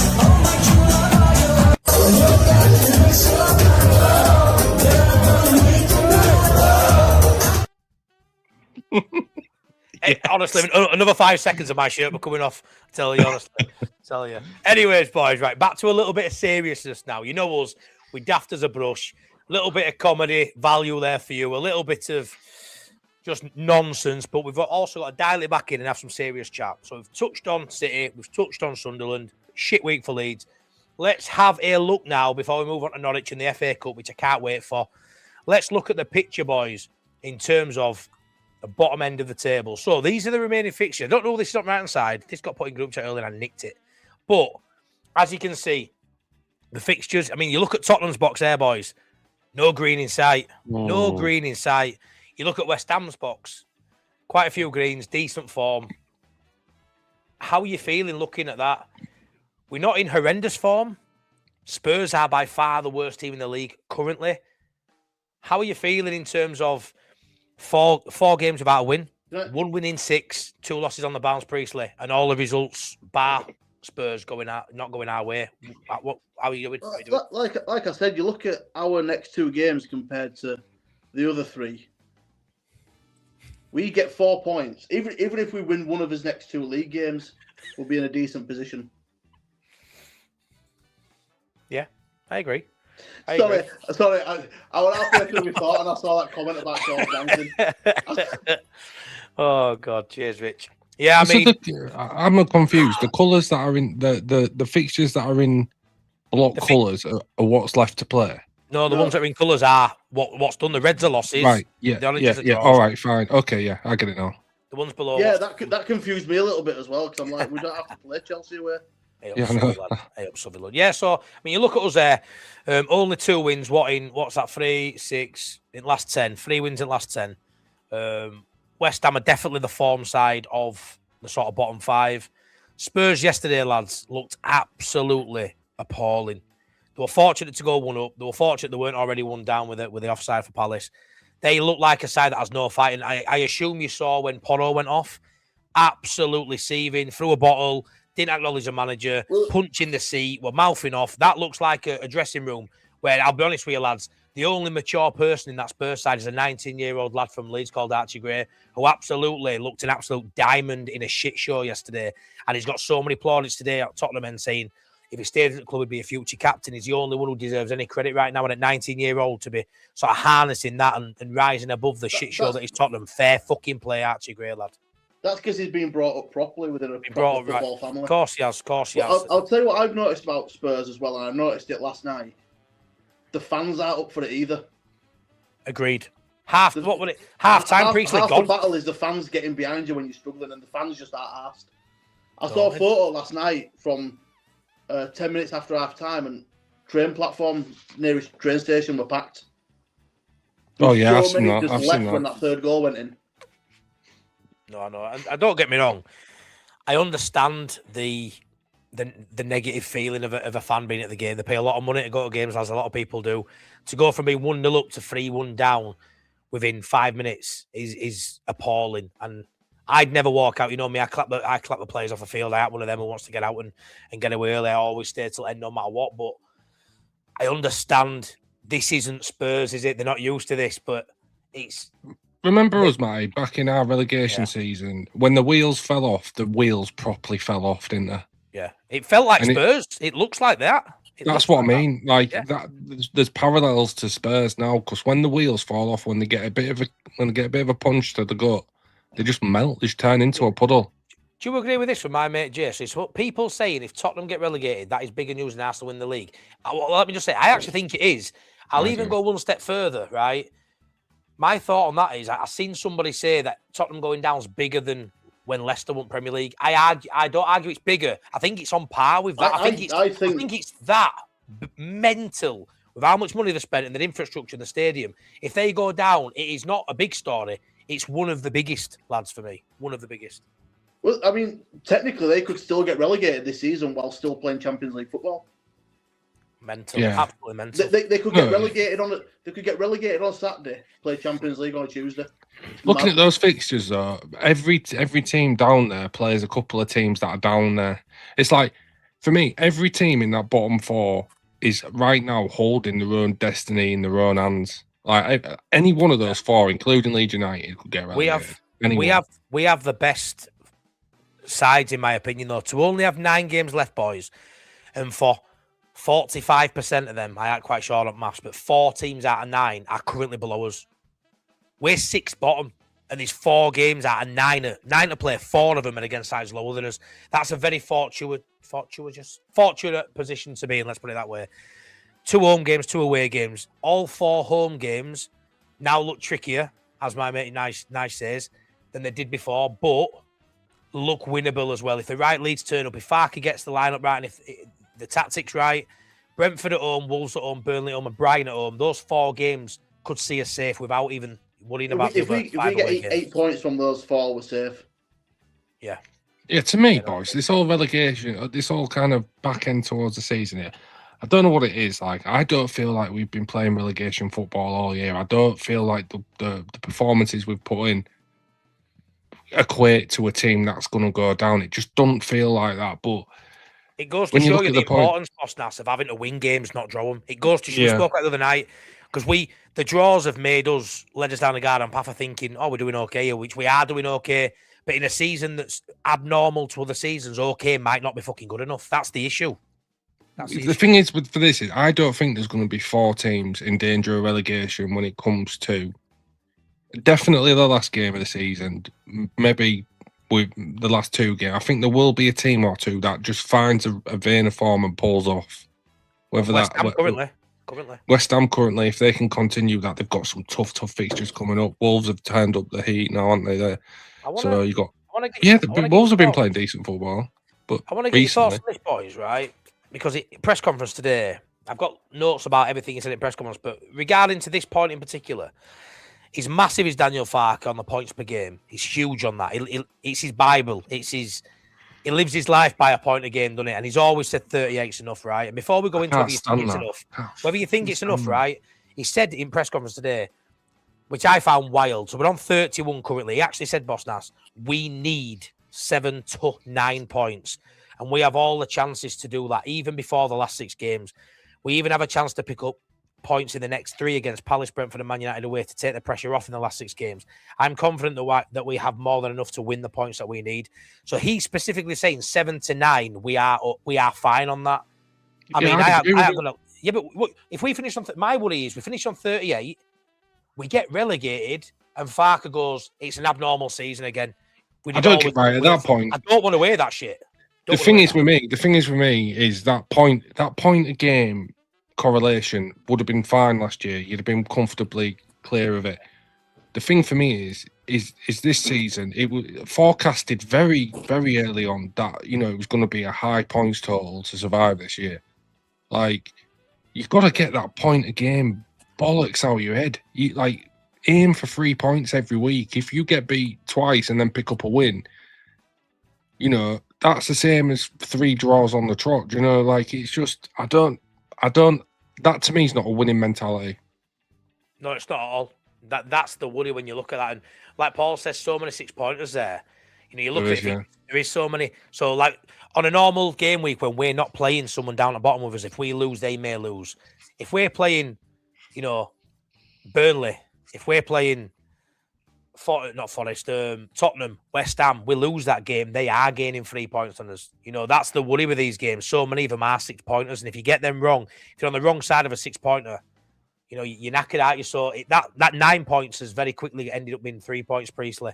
And me, Priestley, I still think we'll be fine. I haven't felt at all this season any sort of pressure in terms of staying in the division. All of a sudden, it looks a little bit more nervy. How are you feeling in regards to where we are, Priestley, and what do you think the total needs to be for anyone trying to stay up? I'd just like to make a couple of points based on comments I'd seen. So in the last few minutes, someone pointed out our game against Palace is slap bang in the middle of them playing 2 European games. Now, do you think Palace are safe? Yeah. Well, last night, now I do, yeah. So maybe they're going to go down the Spurs route and forego league form to concentrate on winning in Europe. Potentially, yeah. Which could be good for us. And also, 9 points. If we win 3 games, say we beat Brentford, Wolves and Burnley. Yeah. That puts us on 40 points. Yeah. You look at West Ham's games, can you see them winning 4 and drawing 1 of their remaining games? Let me just move that comment. West Ham. Right, so I think they'll lose. I think they'll beat Wolves. I think they can beat Palace. I think they could beat Everton, Brentford. I think there's 4 wins in there potentially, but yeah, I don't think there's more than 4 wins. So it's going to be they could be close. In my opinion. Like I don't think they get out from City or Villa. My question to you boys is I agree with Priestley what he said there. I think we could be safe before we go down to play Spurs, and we could cause havoc down there. But for me, it's the fixtures clearly there. We've got some favourable fixtures where it's in our hands to stay up. Like it just is. But my thought process on this is Daniel Farke going to approach these games of set up defensively to make sure we can almost guarantee, well, you can never guarantee it, but set up defensively so, a point is likely, and if we get a win, it's a bonus. Or is he going to go out to actually try and go and win these games? Based on his comments, he thinks if we draw every remaining game, we stay up. And I agree, 40 points. Nobody's going down with 40 points this season. But we're not drawing every single game, Priestley. You're not going to just get I get what you're saying. I'm just saying that if we were to draw every game, Farke thinks that would be enough. Yeah, another thing as well, which I find ironic considering we're having this conversation. Technically speaking, we could relegate all 3 teams this season. Yeah, we could. We could send Wolves down, we could send Burnley down, and then we could send Spurs or West Ham down. I'm not saying it's going to happen, but it's possible. I don't want to get to that. West Ham could send us down. I just want to bring this comment up because good mate Bob Young, big supporter at channel, has always said this, right? And I won't lie, I've always said you need close to 40, and then I had a bit of a wobble where I was like, actually, West Ham aren't going to get nowhere near. I now think, Bob, as we sit here now, that 36 points to stay up is wild. I think you're below the level. I think if we finish on 36, if you sign off on 36 points now, Bob, I think you've relegated us, in my opinion. Yeah. I think we're on 31, West Ham are on 28. I think West Ham get 8 points at least. I reckon they get more than that. I think they get 9 to 12 points, West Ham. I genuinely believe that. That'd mean Spurs getting 7 or more points. Why? We've got, right, you can't disrespect Spurs like that. Come on. Forest, they've got to play Forest, Brighton, Wolves. There's 3 wins there they'll be aiming for. I mean, come on, do you really expect Spurs not to win 2 or 3 of them? I just can't look at their away games.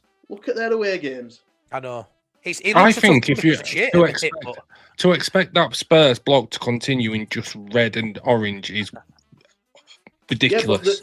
Yeah, before they played Palace, right, of the 8 games against teams that were in the league last season, they didn't win any of them. I know, but you got to think that Tottenham Hotspur aren't going to go the entirety of 2026 until the end of the season because they're just not. It's just not going to happen, that is it? It's just not going to happen. It's like Spurs fans saying, "Oh, Spurs are too big to go down." All right, face it, you're a betting man. Go down to your local bookies and put a bet on. If you genuinely think that, put a bet on that you think fucking Tottenham won't win a game until the end of the season. They'll give you massive odds. Yeah, they probably will. Hey, lads, am I right in seeing this as well? Can I just say, right, because is that a few have Tottenham only got 2 home games left all season? 2, 3, 4, 5. They've got 7 away games and 2 home games. That can't be... They've got Forest at home, Brighton at home, Leeds at home. On here, they haven't been highlighted in bold. I can't see the H. I'm looking at that thinking, I can only see Forest and Brighton in bold. Am I missing something? Again, they've got to go to Liverpool. They've got to go to Liverpool, Villa, and Chelsea. I mean, it's a fun conversation. Like Nigel is here, 38 will be safe. Then you've got Rich saying 42. Yeah. I think it's somewhere in Rich. Yeah, I'm getting to the point where I'm like, if West Ham maintain the form, all season 38 will keep you up. I said that at the start of the season, 38 will keep you up. And thing is, for me, we're getting to the point of the season where desperation to stay up kind of knocks the form table out of any kind of relevance. You get to silly season, anybody can beat anybody when it's life or death, So I think people, not everyone, but I think there'll be a lot of people that are in for a little bit of a rude awakening. I think you're going to see teams dropping into the relegation spots, pulling himself out the next week, maybe back in it 2 weeks later. I think it's going to be a bit of an okie-dokie. Yeah, I really do. I think it's going to be touch and go. I think the next 2 are vital for Leeds because that 3rd game for us will then go away to Scum. And there's a lot of weight on those games. You know, a huge rivalry for us Leeds fans. Not going to be an easy game at all. You know, if I'm going to predict that now, where I am right now, it's probably going to be an L for us, unfortunately, in my book. But hopefully, that's not the case. But Palace and Brentford still holds, a decent amount of points potential for Leeds there. You know, I think we've got to win one of them, boys. I think we've got to get 3 points out of these next 2 games. 4's doable. 6 isn't out of the realms of possibility. But I look at our fixtures and I cannot see a world where Leeds don't get to 40. But I'm of the opinion, Priestley, that I think West Ham get fairly close to 40. I think Forest are good enough to get close to 40. West Ham aren't winning 4 more games. But why? Okay. For me, look at that from Spurs. 1, 2, 3, 4, 5, 6.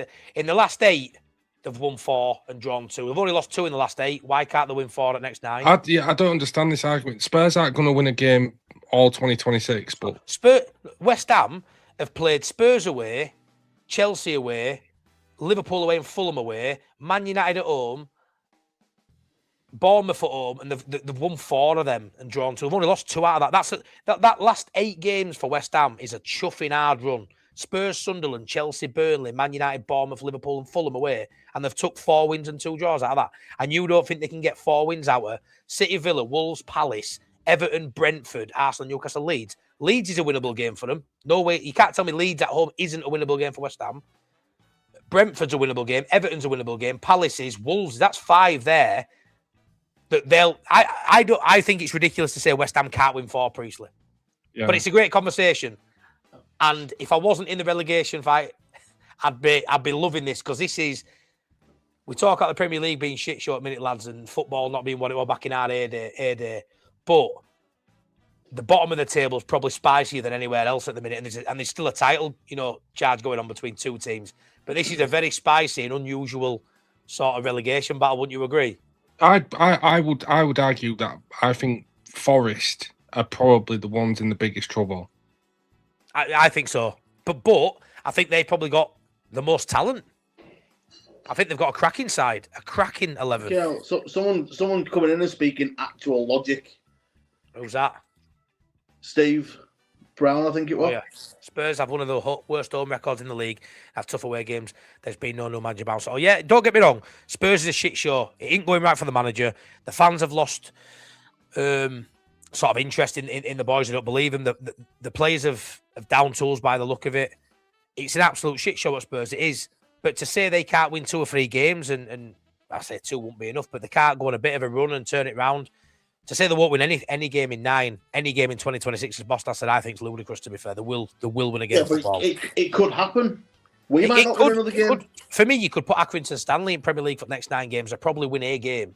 Like, it's possible. It's fucking football. To tip someone to go, 17 games in a row without winning a game, it's fucking mad, really, which is what you'd be saying they'd have to do. But they've got to win more than 1 anyway, pre-Santa, so it's a bit of a pointless combo. There's talk of Igor Tudor being sent packing very soon anyway. Yeah. He's not going to win. He's not going to win Liverpool away. That could be it. Do you know what his comment was, boss? That's after the game. He got interviewed and they asked him about his belief, and he actually said he's got a stronger belief now after that. His exact words were, "I now have more belief after that than I did before that." And I'm like, what the fuck does that mean? Yeah, well, last night, that Van der Ven red card, Jesus, he can't wait to get out of that club. They do. He's heard Barcelona sniffing around. He's like, right, just fucking get They've got some real problems. They have got some real problems. It's just, for me, it's like, I think you can't count your chickens with Spurs. They've got a lot of quality. Like you said, they're doing well in the Champions League. They qualified automatically for the last 16. They didn't even have to play the round of 32. That tells you, these lot can play football. I don't know why it's not working for them. I don't know what's gone on. The dressing room must stink. The confidence must stink. But for me, if they got rid of Igor Tudor and just brought someone in who's a bit of a man manager, a bit of a motivational speaker, like someone just to give them some belief, I can't see him not winning a couple of games.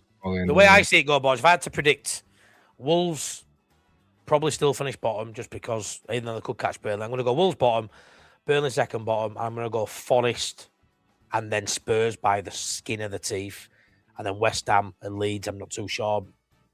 Maybe Leeds where we are now in 15th. But yeah, it's an intriguing one. But Leeds have to take care of business. Leeds have a favourable run. We are still good at Elland Road. You know, one poor performance at Elland Road, which it was against Sunderland in a long time. A loss against City is expected, not wanted or needed, but expected. We can easily get 3 wins out of them 4. And when I say easily, you don't have any right to win a game. It's tough every game you play. But there's 3 wins out of those 4 for Leeds. That gets us to 40. I just don't want to be sat there at the end of the season saying, well, we got 38 or 40 and we still went down. If it's a season where 38 or 40 isn't enough to stay up, then you've got to go get 42. You've got to go get 45. Let's go get mid-40s. Let's go get another 14 points. Let's go win 4 or 5 games at last 9. Well, yeah, but then let's set up the team to go out with some attacking players and win. Then, And if we don't, Boss Nass, if we don't stay up, for me, I would point the finger at Farker. See, that's what I mean. Though. You're right going, let's go win 4 or 5 games. 3 weeks ago, everybody's like, oh yeah, we're going to get 42, 43 points and stay up comfortably. We lost to Sunderland, then West Ham won, and all of a sudden we're getting relegated again. Yeah. No, I understand that, Priestley. It is like a big reaction, but also we're 3 points above the relegation zone. It's not irrational. It's not irrational. As much as you make it out like, oh, how have we done this? How have we gone from safe to relegated in the course of a week? It's because a lot of things can change in football. It is reactionary, but it's also not. It's not irrational when you're 3 points above the relegation zone. It's just not. I never said it were irrational. It's just. Well, yeah, I know. Well, if there's a rational fear of getting relegated, then there's going to be a reaction. The two things come hand in hand. Yeah, I agree. Like I say, I'm still confident. I still think, but I just aren't as confident. And like Liam says here, I get what you're saying, Matty. But when you sit back and actually look at the mess at Spurs at the moment, the team's in the bottom half, they're in a state and it's over for them. And I genuinely, I watched the game, I didn't watch along, and I feel the same. I looked at them and I thought, they're done, they're gone. But I just think they're going to get a couple of wins from somewhere, and then who knows? If Spurs go down, that'll be worse than when we went down. Oh, it'll be mental. Yeah, I agree. It'll be mental. But look, it's one of those. It could go either way. Leeds could get themselves out of this group really quickly, and everyone looks silly for worrying, or you can get dragged into it. Both things can happen. Yeah. The reality is, it's in our answers, Jamie, and if we don't get over the line, the team and the manager have bottled it, and I agree with that. If we can't get 3 wins out of our last 9 games, we don't deserve to be in this division. The form table, I've not got it to hand, Richard, but I know in the form table, in the last 10, West Ham are 10th, Tottenham are 20th. No, sorry, Wolves are 10th. I think West Ham are 11th. 7th, I think. Wolves are 7th, West Ham are 10th then. Right. Leeds, I think, are 16th, 17th. Tottenham are bottom. So, yeah. Forest, I think, are 19th in the last 6 or 7. So, it's, I don't know. I have to see how we go. Squad rotation has been terrible, Bocker. It really Form is. table, Wolves are 8th. There we go, go on. West Ham are 10th. Yep. Leeds are 15th. Forest are 19th. And Spurs are 20th. Yeah, right, yeah. And what's that in last 6, last 10? 5. Last 5. So I know that's a decent sample size, isn't it, to sort of project the next couple of fixtures off the back of. So I agree that Spurs are absolutely look shot and look done. But it's going to be interesting. We just need to prevail. We all said this about rewind it 4 weeks ago. West Ham were done; they were cooked. Yeah, they were. So things can, there's enough season left for things to change. Yeah, there is. Right, a quick one. 202 people still watching us. We've probably got about another 20 minutes, half an hour left at show. We'll try and wrap it up on about 2 hours. You know how we do on here. We keep going till we get it all squeezed in. But do me a favour, 144 likes. Let's get to 150 in the next few minutes. 6 more gets to 150, and that's brilliant. Has everyone forgot about the goal difference and would still be looking on? Yeah, to be fair, it was nice to see Spurs concede a couple yesterday. Their goal difference now is -7. Not too far off ours. Anyways, without further ado, let's mix it up a little bit and see this week who goes in between Tony Dorigo's toes. On a Friday night, who goes between my toes? Who the hell goes in between Tony Dorigo's toes? Each week, I bring up... Mate, just 5 minutes in your mind is all I want. 5 minutes. I'll tell you what, this is going to be... I hope you've got your game on, because this is just going to be so easy for the Union. I'm not even going to speak, mate. Well, the problem with this is the scale. I never know the right scale, and obviously... But it is what it is, right? You get clues as well. So each week, I put an ex-Leeds United player either in between Matt Eve's teeth or in between Tony DeRigo's toes. This week it is Tony DeRigo's toes. So who is this week's player who goes between Mr. DeRigo's toes? If you know it, Priestley, don't shout it out. And I know it's probably going to be I can't even see it. Good. I wanted that. Right. This player, last-minute hero at Elland Road, he scored a dramatic injury time winner against Bristol Rovers in 2008 that kept Leeds promotion hopes alive. Short but memorable Leeds spell. He only played around 20 games for Leeds, but that one famous goal made him a cult favourite for a while. Slovak international defender. He was a centre-back for Slovakia who joined Leeds from Bolton Wanderers, where he had struggled for first-team games. Oh, come on, Priestley. You'll know this now. He'll know that from me just saying Slovakian international. Hold on. He does. Yes, come on. Hold on, before you answer it, anyone in the chat, let's have a look. Anyone in the chat get this one? So, yeah, around a poor time in the club's history as well. Let's be fair. We had a lot of players come and go, and this one I remember well. Didn't mind him, but only played 20 games. But yeah, what's this say? Jim, can't believe you got Tony to do that. Yes, Jim. You don't ask, you don't get. The worst thing was, the weirdest thing was on the night of the quiz was having a wee at the urinal, stood next to Ben Parker, also having a wee, showing him Tony DeRigo's toes clip while we were both holding and doing his business. Yeah, that was a really weird conversation that I don't think I'll ever do again. Bit of sword fighting going on. Yeah, a bit of sword fighting. Yeah, I lost it because I don't know about sword fighting. Rick LFC, everyone hit the like. Yes, please do. Matt, you need to get a Matt Heath intro. I do. If I ever see Matt Heath, he's getting Luke O'Nine to floor. I'm just going to get him a headlock like that. Get down. Come on, do me a little video. Right then, boys. Before I go into the chat, mate, what you saying, Priestley? Who goes between Tony DeRigo's toes? Lubomir Michalik. Get in there, my son. And he gets it right, does the Onion. Have you got what you can tell us about him? Were you there for Bristol Rovers game? 2008? Rovers. 2008? I probably will have been. You will have been, my mate. You will have been. Like say 2008 were pretty... Anyone who got that time. right, well done. People in chat, did you get that right because of the clues? Did you get that right because you could see the image? I assume on a 55-inch plasma like the Onion got for Mike passing him. Oh, yeah. Winning, because you'd be able to see that quite well. But I don't know. End of the day, you always get it right every week anyway. So it's a little bit of fun. I'm not asked if you can't see it. What's a gift, by the way? Anyway. What's a gift? It's a great gift, that, isn't it? What a gift. Yeah, like a thumb poking through a bush. Love that. Love that. Size of those feet. As soon as you said Slovakian, Jim, yeah, I thought that'd be the one. I knew with Priestley, know that straight up. There haven't been many. Has there been any more Slovakians play for Leeds Priestley in recent times? Clues. Can't think of any. Be all. Yeah, be all Slovakian, innit? Come on, that's some knowledge. That were quick. That were quick for you. That were very quick for you. Or is he Slovenian? I don't know. Oh, he's Slovenian. No, he's Slovenian. Slovenia, there you go. The Slovakian club. Thought it was Fraser. Right, without further ado, there's an FA Cup game tomorrow and a place at Wembley not too many steps ahead. So let's get into the Leeds v Norwich preview.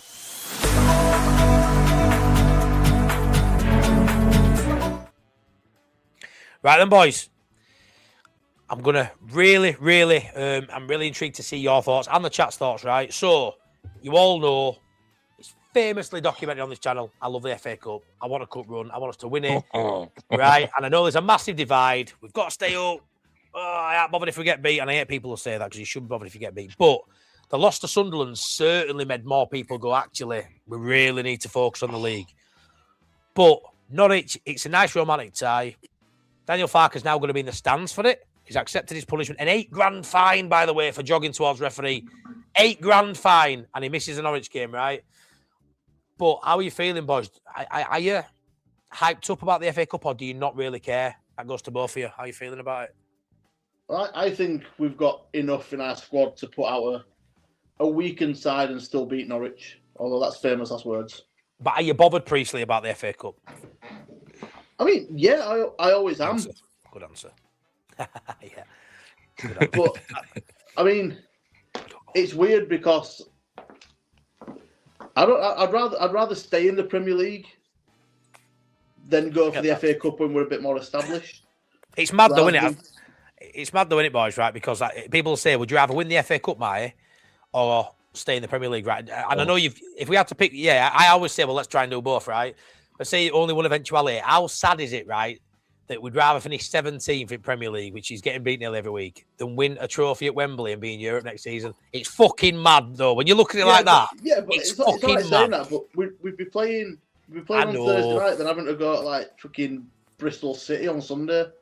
I know, it'd be mental, wouldn't it? But like, yeah. I think.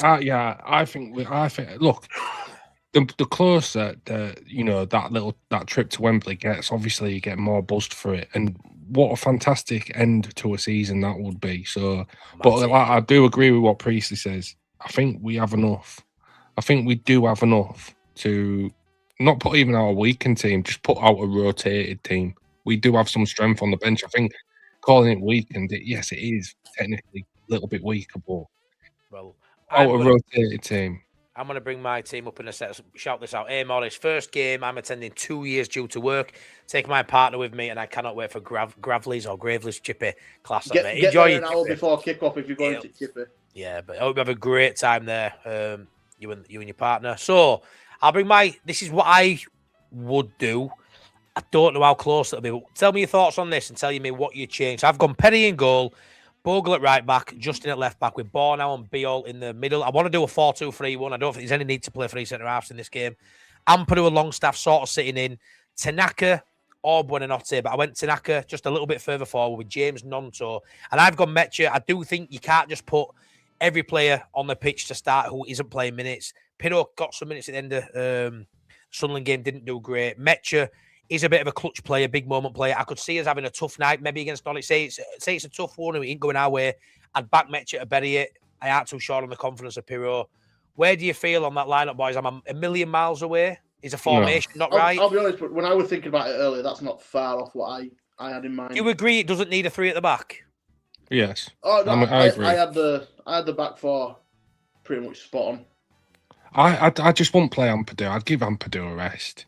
And play I'd play Grove over Ampadu. Oh, there's an argument to play Tanaka a bit further back and Buonanotte at 10? Or is that too attacking? Oh. Well, listen, he didn't cover himself in glory, did he? His last, but yeah, I just whichever way to just get Ampadu on that bench, do it. I think as long as you're giving Ampadu, Rodon, and DCL a rest, I'm all right with it. I think Ampadu's. I know he'll do as he's told, mate, but I think Ampadu, you need some continuity in there.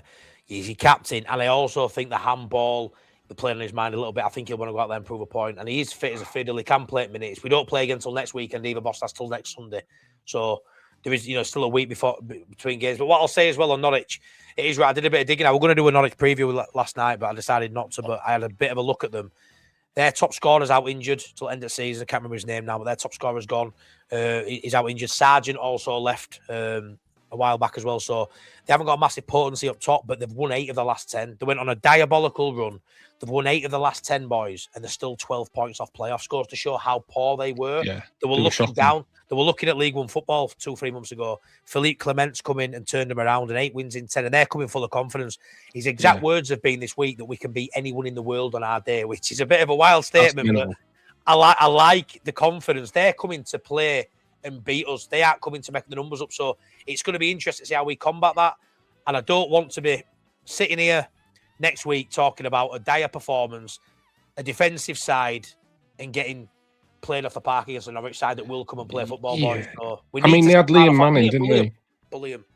They had Liam Manning, and he was just absolutely stinking the gaff out. I think there's 2 ways to go about it, really. You either play like your strongest side and try and have the tie realistically over by half time and then make a load of changes, or you go with like a rotated side like this. Yeah, but there's still enough in that, isn't there? I mean, you look at us normally. Beal hasn't started the last few, but Beal is a starter. Bogle's a starter. Justin's been a starter. Ampadu. You've still got a good 5 players there in my book who play a lot of minutes, but you've still got 6. I think that's probably the best balance you're going to get of starting players and players that need minutes. I think without it being too many, I think that's probably the best balance I could have probably got in there. Priestley, Richard says here, great comment as always by Richard. Great game this to sort of blow the cobwebs off from Tuesday's game. A lot of people, like I say, don't like the distraction of the FA Cup. A lot of people do, but 3 losses in a row at Elland Road is unthinkable at this point. It hasn't turned toxic, but it's turned nervy. A lot of people not sure who to talk again about the manager. Maybe in summer, we can't afford, Priestley, 3 losses at home in a row. We need to stay together, and unity is important at this stage of the season. 3 losses in a row starts to divide the unity for me. With Fark being in the stands, who's taking charge of the team? I can't remember his name, but the assistant. I can't remember his name. The assistant mate. Do you reckon he'll leave subs till 70th minute as well? He'll be told to, won't he? He'll be on walkie-talkie, mate. Maybe. I don't understand this though. Sean, is the same as you? Ampadu needs a break based on what? He does. Plus, he's making some sloppy decisions, hasn't he? Bogle needs a break. Sean Healy will do anything to get Ampadu out. Justin needs a break.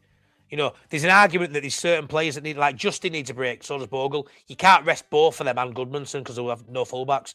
So you're going to have 2 or 3, I think, that will have to play on. You know what I mean? They're going to have to play that 3rd game in a week. There'll be a couple of them, and I think Ampadu's the one with him being captain, in my opinion. But I would like to see Buonanotte play. He basically slammed him a little bit today again in his presser. Didn't really gloss him up in too much glory, but then did mention that he's got a chance of being fit and playing in this game. Hopefully we see him in some capacity. That's the one, mate. Makama injured. Matty plus Tori. Yeah, there you go, Nigel. Yeah, that's the one. But Buonanotte scoring the goal to keep us up, by the way. Imagine. I don't mind that team, Matty. If you get the chance to take amps off at half-time, just do it. Yeah, no, I agree. And it's important, boys, that I know we've got a week until play Palace, but it's really important for me we get it done in 90 minutes and we don't have to be bringing on, look at Birmingham away, 120 minutes plus penalties, having to bring on DCL. Imagine if DCL had got injured in that game. It's too big a risk. So we need to get it done in the 90. Hopefully look good doing it, and giving Tanaka, Nonto and James, people like that, they need to look good doing it as well to try and force away in the side. But we need to be getting it done within 90 minutes, boys. Really do. I mean, I understand Matt Leeds' point, and I agree with it to an extent. You can't really deny that we struggled against Birmingham City, but that's not on Fark for me. That's on the players. Pull your fucking socks up and start playing. Especially if you try to put your hand up for a starting spot. Like, you've got to go out there. Back a little bit, Boss Nass, the fact that the players that did perform below par were the players that haven't been given no minutes, and maybe not in that game's on Fark, but the fact that they weren't ready for that game is on Fark. Do you get what I mean? There's a little bit of that in it. The fact that they're not match sharp is on Fark. Yeah, you can't get match sharpness from trade. Yeah, so there is a bit of both in there, really, isn't there? But Eddie Rimmer, that's all being dug out. Cheers, Liam, for that. Liam Cairn, Eddie Rimmer. Yeah, there's a bit of both. There's a bit of both. This is the consequence of not rotating your team very often. That when you do want to rotate it, because you haven't done it regularly, they come in cold and they can't do a job. No, I agree. Potentially. Yeah. Late again. Did I miss all evening, lads? Evening, Andy. Yes, mate. You've missed an hour and 52 minutes. Of course you bloody have. We need a convincing win. I mean, to go through, we just need a win. But a convincing win would pick morale up 100%. And some of these players, it'd be nice, wouldn't it, Priestley, to see a Tanaka, see a Nonto, see a James get some good minutes and put a good performance in, because with 9 games to go, some of these players that haven't been getting minutes could be like new signings. Your Buonanottes, your Nontos, your Tanakas. They could have a big say if they can force away into Farker's thinking, Priestley. Yeah, I mean, on Tuesday night when James and Nonto came on, they looked like the most dangerous players. I agree. If they'd have been on a bit earlier, who knows? I agree. Anybody else see this as like a potential banana skin, like a serious potential banana skin? Always. Yeah, of course. Always. Of course it is. We've got a really good record against Norwich, though. They've only beaten us once at Elland Road in a decent chunk of games. It was a game when Farker were in charge in Norwich. They were going for title against 3-1. 3-1. Remember when we was in Championship and League One and we'd come up against like teams in the Prem and stuff? I always fancied us to cause them some real problems, and I just feel like they're gonna come and give us a test. I just feel like that's going to happen. Cheers, Steve. Yeah, so right, predictions. I'm going to go first, lads. And I'm going to go 3-1 Leeds. 3-1. But again, who knows? It's hard, Nick, because I honestly couldn't call this one for lineup. But yeah, 3-1 Leeds, Priestley. Heart says 2-0 Leeds. Head says 2-0 Norwich. What are you going with? Do you know what? 2-0 Norwich, fuck it. I can just what are you doing? What are you doing? Good team, Norwich. Good team. I'm gonna say I'm gonna go with you, Matt. I'm gonna say 3-1 Leeds, but I think it's gonna be 1-1 for the majority of the game. I think it's gonna be like 1-1 up to like the 82nd minute. Yeah, I'm sort of feeling 3-1 and it'll flatter us. Is that what you're thinking? Yeah, 3-1 and it'll flatter Leeds. Yeah, I think we'll get 2 late goals, but I think it'll be squeaky bum time for the majority. I wouldn't even be surprised if they score first. Genuinely, I wouldn't. Yeah. Nigel says, buy him a drink. I got Norwich fan Nigel's in, buy him a drink, buy Priestley a drink for 2. Go on, right, Dan. then, let's get into the last section of the show very quickly. Last 5 minutes or so, and it is starting.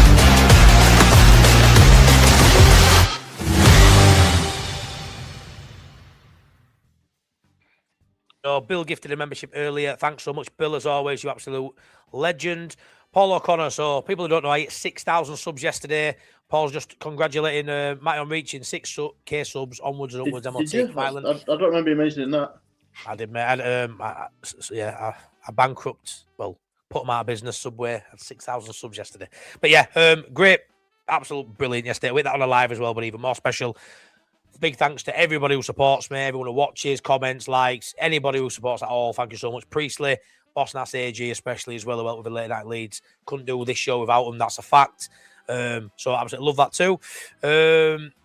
Michael said earlier, another live with you guys to help me being in hospital, MOT, or Leeds that way. Well, I hope you get better soon, Michael. I hope you're out now or you're out soon. But yeah, sending best wishes from Late Night Leeds to you, my mate. Roger said earlier as well, hey up lads, just heading out for a coffee with a couple of mates. Good to see you all over here on the Gold Coast. Oh, lucky bugger. In my opinion, Biol has to start every game. We need 2 up front. What's the deal with Tanaka? So just to sort of look at that, Biol hasn't started the last 3. We haven't won any of the last 3. Make of that what you will. Tanaka needs to be getting minutes. He's a depreciating asset, and aside of money, he's good enough. He's one of our best players last season. He's good enough to be playing in this side for me. The games where we need more offensive, he should be starting over Gruev. But he's the manager. I think the manager will get it right more often than not, and we'll stay up. And then there's a discussion about the summer. Oh, you want to add there, boys? 2 up top. Yeah, Tanaka's just not a great system player, is he? He's not a great like cog in a machine. He's more of a creative spark. I think Daniel Farker always prefers to have that system based player. But yeah, I think Tanaka needs more minutes. I think Tanaka is either really good or really bad. There's no in between with him. Easy. You can't seriously predict to win with Farker selecting the team. We should never predict Leeds to win. Easy. All right, mate. Yeah. 2-0 Norwich. Yeah, but Easy actually thinks Leeds are sound and thinks players are great and thinks would be a top 10 side if we had a different manager. So, like, Easy. If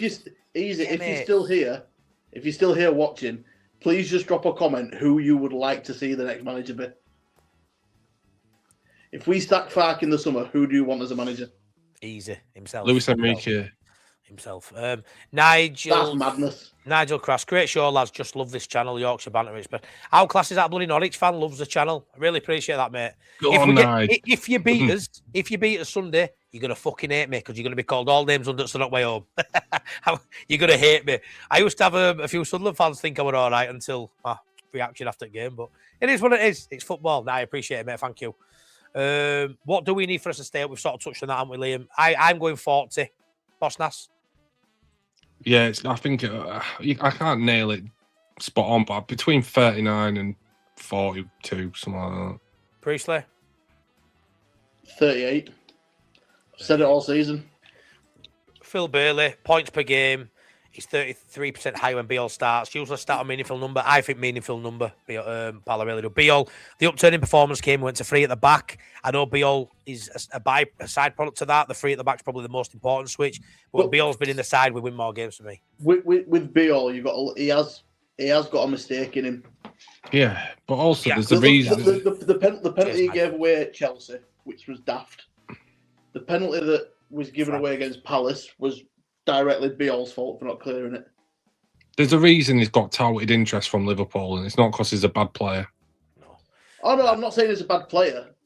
I'm saying he's just got a mistake in him. No, I'm saying that there won't be many players in our team that Liverpool will be taking a look at, and he's one of them. Yeah, definitely. Pablo Hernandez, hopefully he'll be not the next manager, but a manager in the future. Did Easy just say Thomas Frank? He did. I can't work out if that's genius or insanity. I do like Frank though. A lot of good managers have gone to Tottenham and it not worked out. Top Banana, thanks for another great show. This is why you've got over 6,000 subs. Thanks, buddy. Appreciate that, my mate. As always, you're a legend in the chat. Psychic said Spuds will change manager soon and hope for the bounce. Yeah, I could see agree. that happening. Next couple, if they lose the next game, I could see it happening. Yeah, 100%. Yeah, but they play Liverpool next. They do, Not Atletico Madrid. Yeah, they're not getting anything out of that, and they're not getting anything out of Liverpool. So I think he's on an hide into nothing. He's on his way out. Wow. And this one from Richard: is there any possibility that Wolves could get out of it with their recent form? I hope so. I reckon the best they can hope for, Richard, for me is not finishing 20th. I don't see how they get to 17th, in my opinion. I could see him maybe jumping Burnley, but nah. Again, I think there's always these little peaks and troughs, and I think they probably reach the top of the mountain and they're going to start dipping down. I don't think they're good enough. Hopefully the dip just in time to play us. Exactly.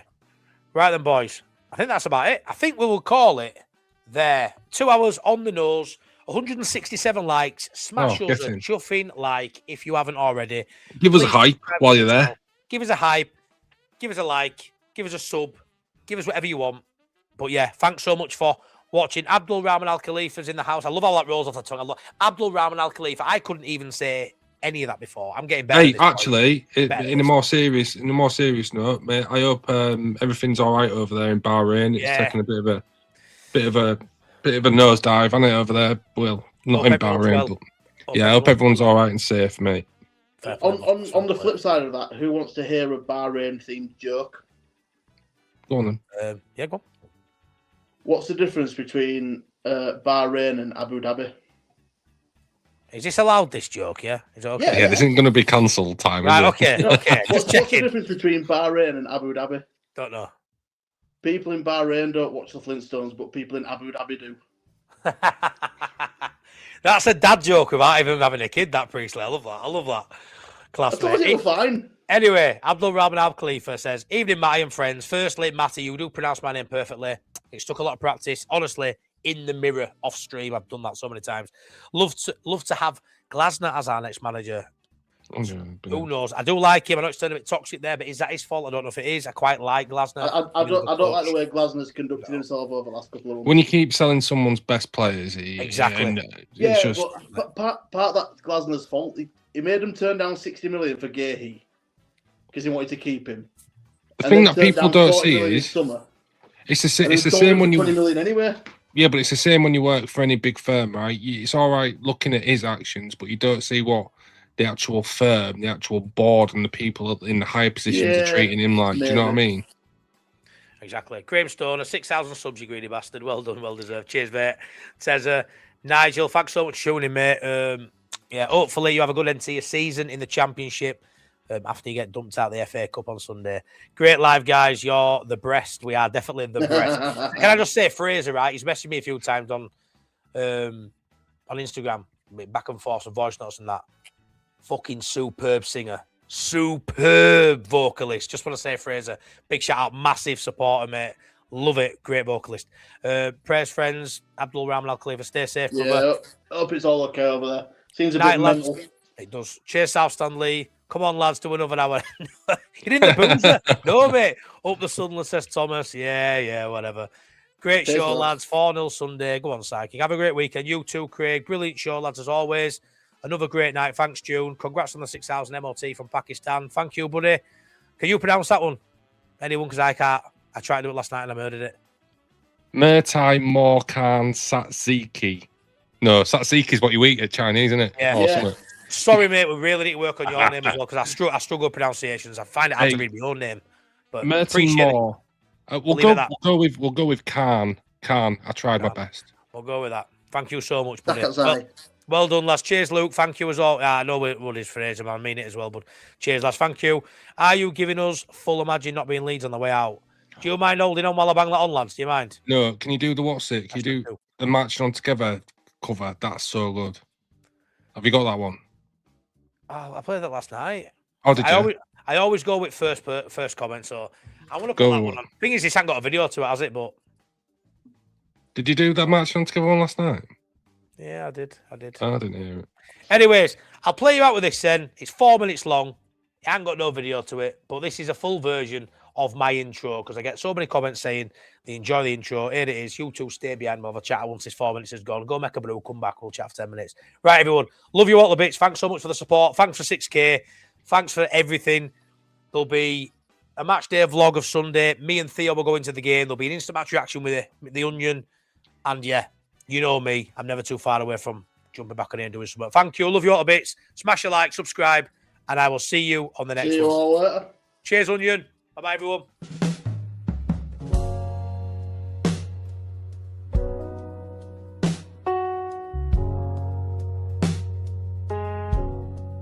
Down in the dust, we stood alone. Empty pockets, broken home. We wore white like armor strong, and sang our truth in every song. They said we'd fade, they closed the door, but we kept coming back for more. Through every wound, through every scar, we knew exactly who we are. Imagine not being Leeds, not feeling this pain, not dancing through thunder, not walking through rain. Imagine not rising with fists in the air when the world turned its back and no one would care. We've lived in the ashes, we've drowned in defeat, but still we stand proud on our battered old feet.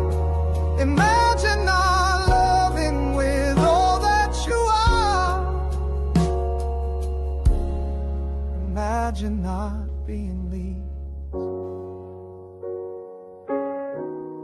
From Revy's boys to League One nights, from stolen dreams to northern lights, we held the flame when hope was thin, believed in fire deep within. The badge was bruised, the colors torn, but in that loss our faith was born. We don't need glory, we don't need gold, just stories worn and hands to hold. Imagine not being Leeds, not bleeding this pride, not singing when losing with no place to hide. Imagine not knowing what loyalty means, what it's like to still hope through the hardest of scenes. They don't understand how the broken can shine, but we've been in hell and still drew the line. Imagine not walking where legends have been. Imagine not being Leeds. So raise a pint to the years we lost, to every tear, to every cost. For when the sun shines down again, we'll love you more because of pain. Imagine not being Leeds, not carried by song, not knowing where the brave belong. Imagine not fighting for something so real, where every defeat is something you feel. We're not just fans, we're blood and bone. We are the fire, we are the stone. So laugh if you want, we know what this means. You'll never know love if you're not Leeds.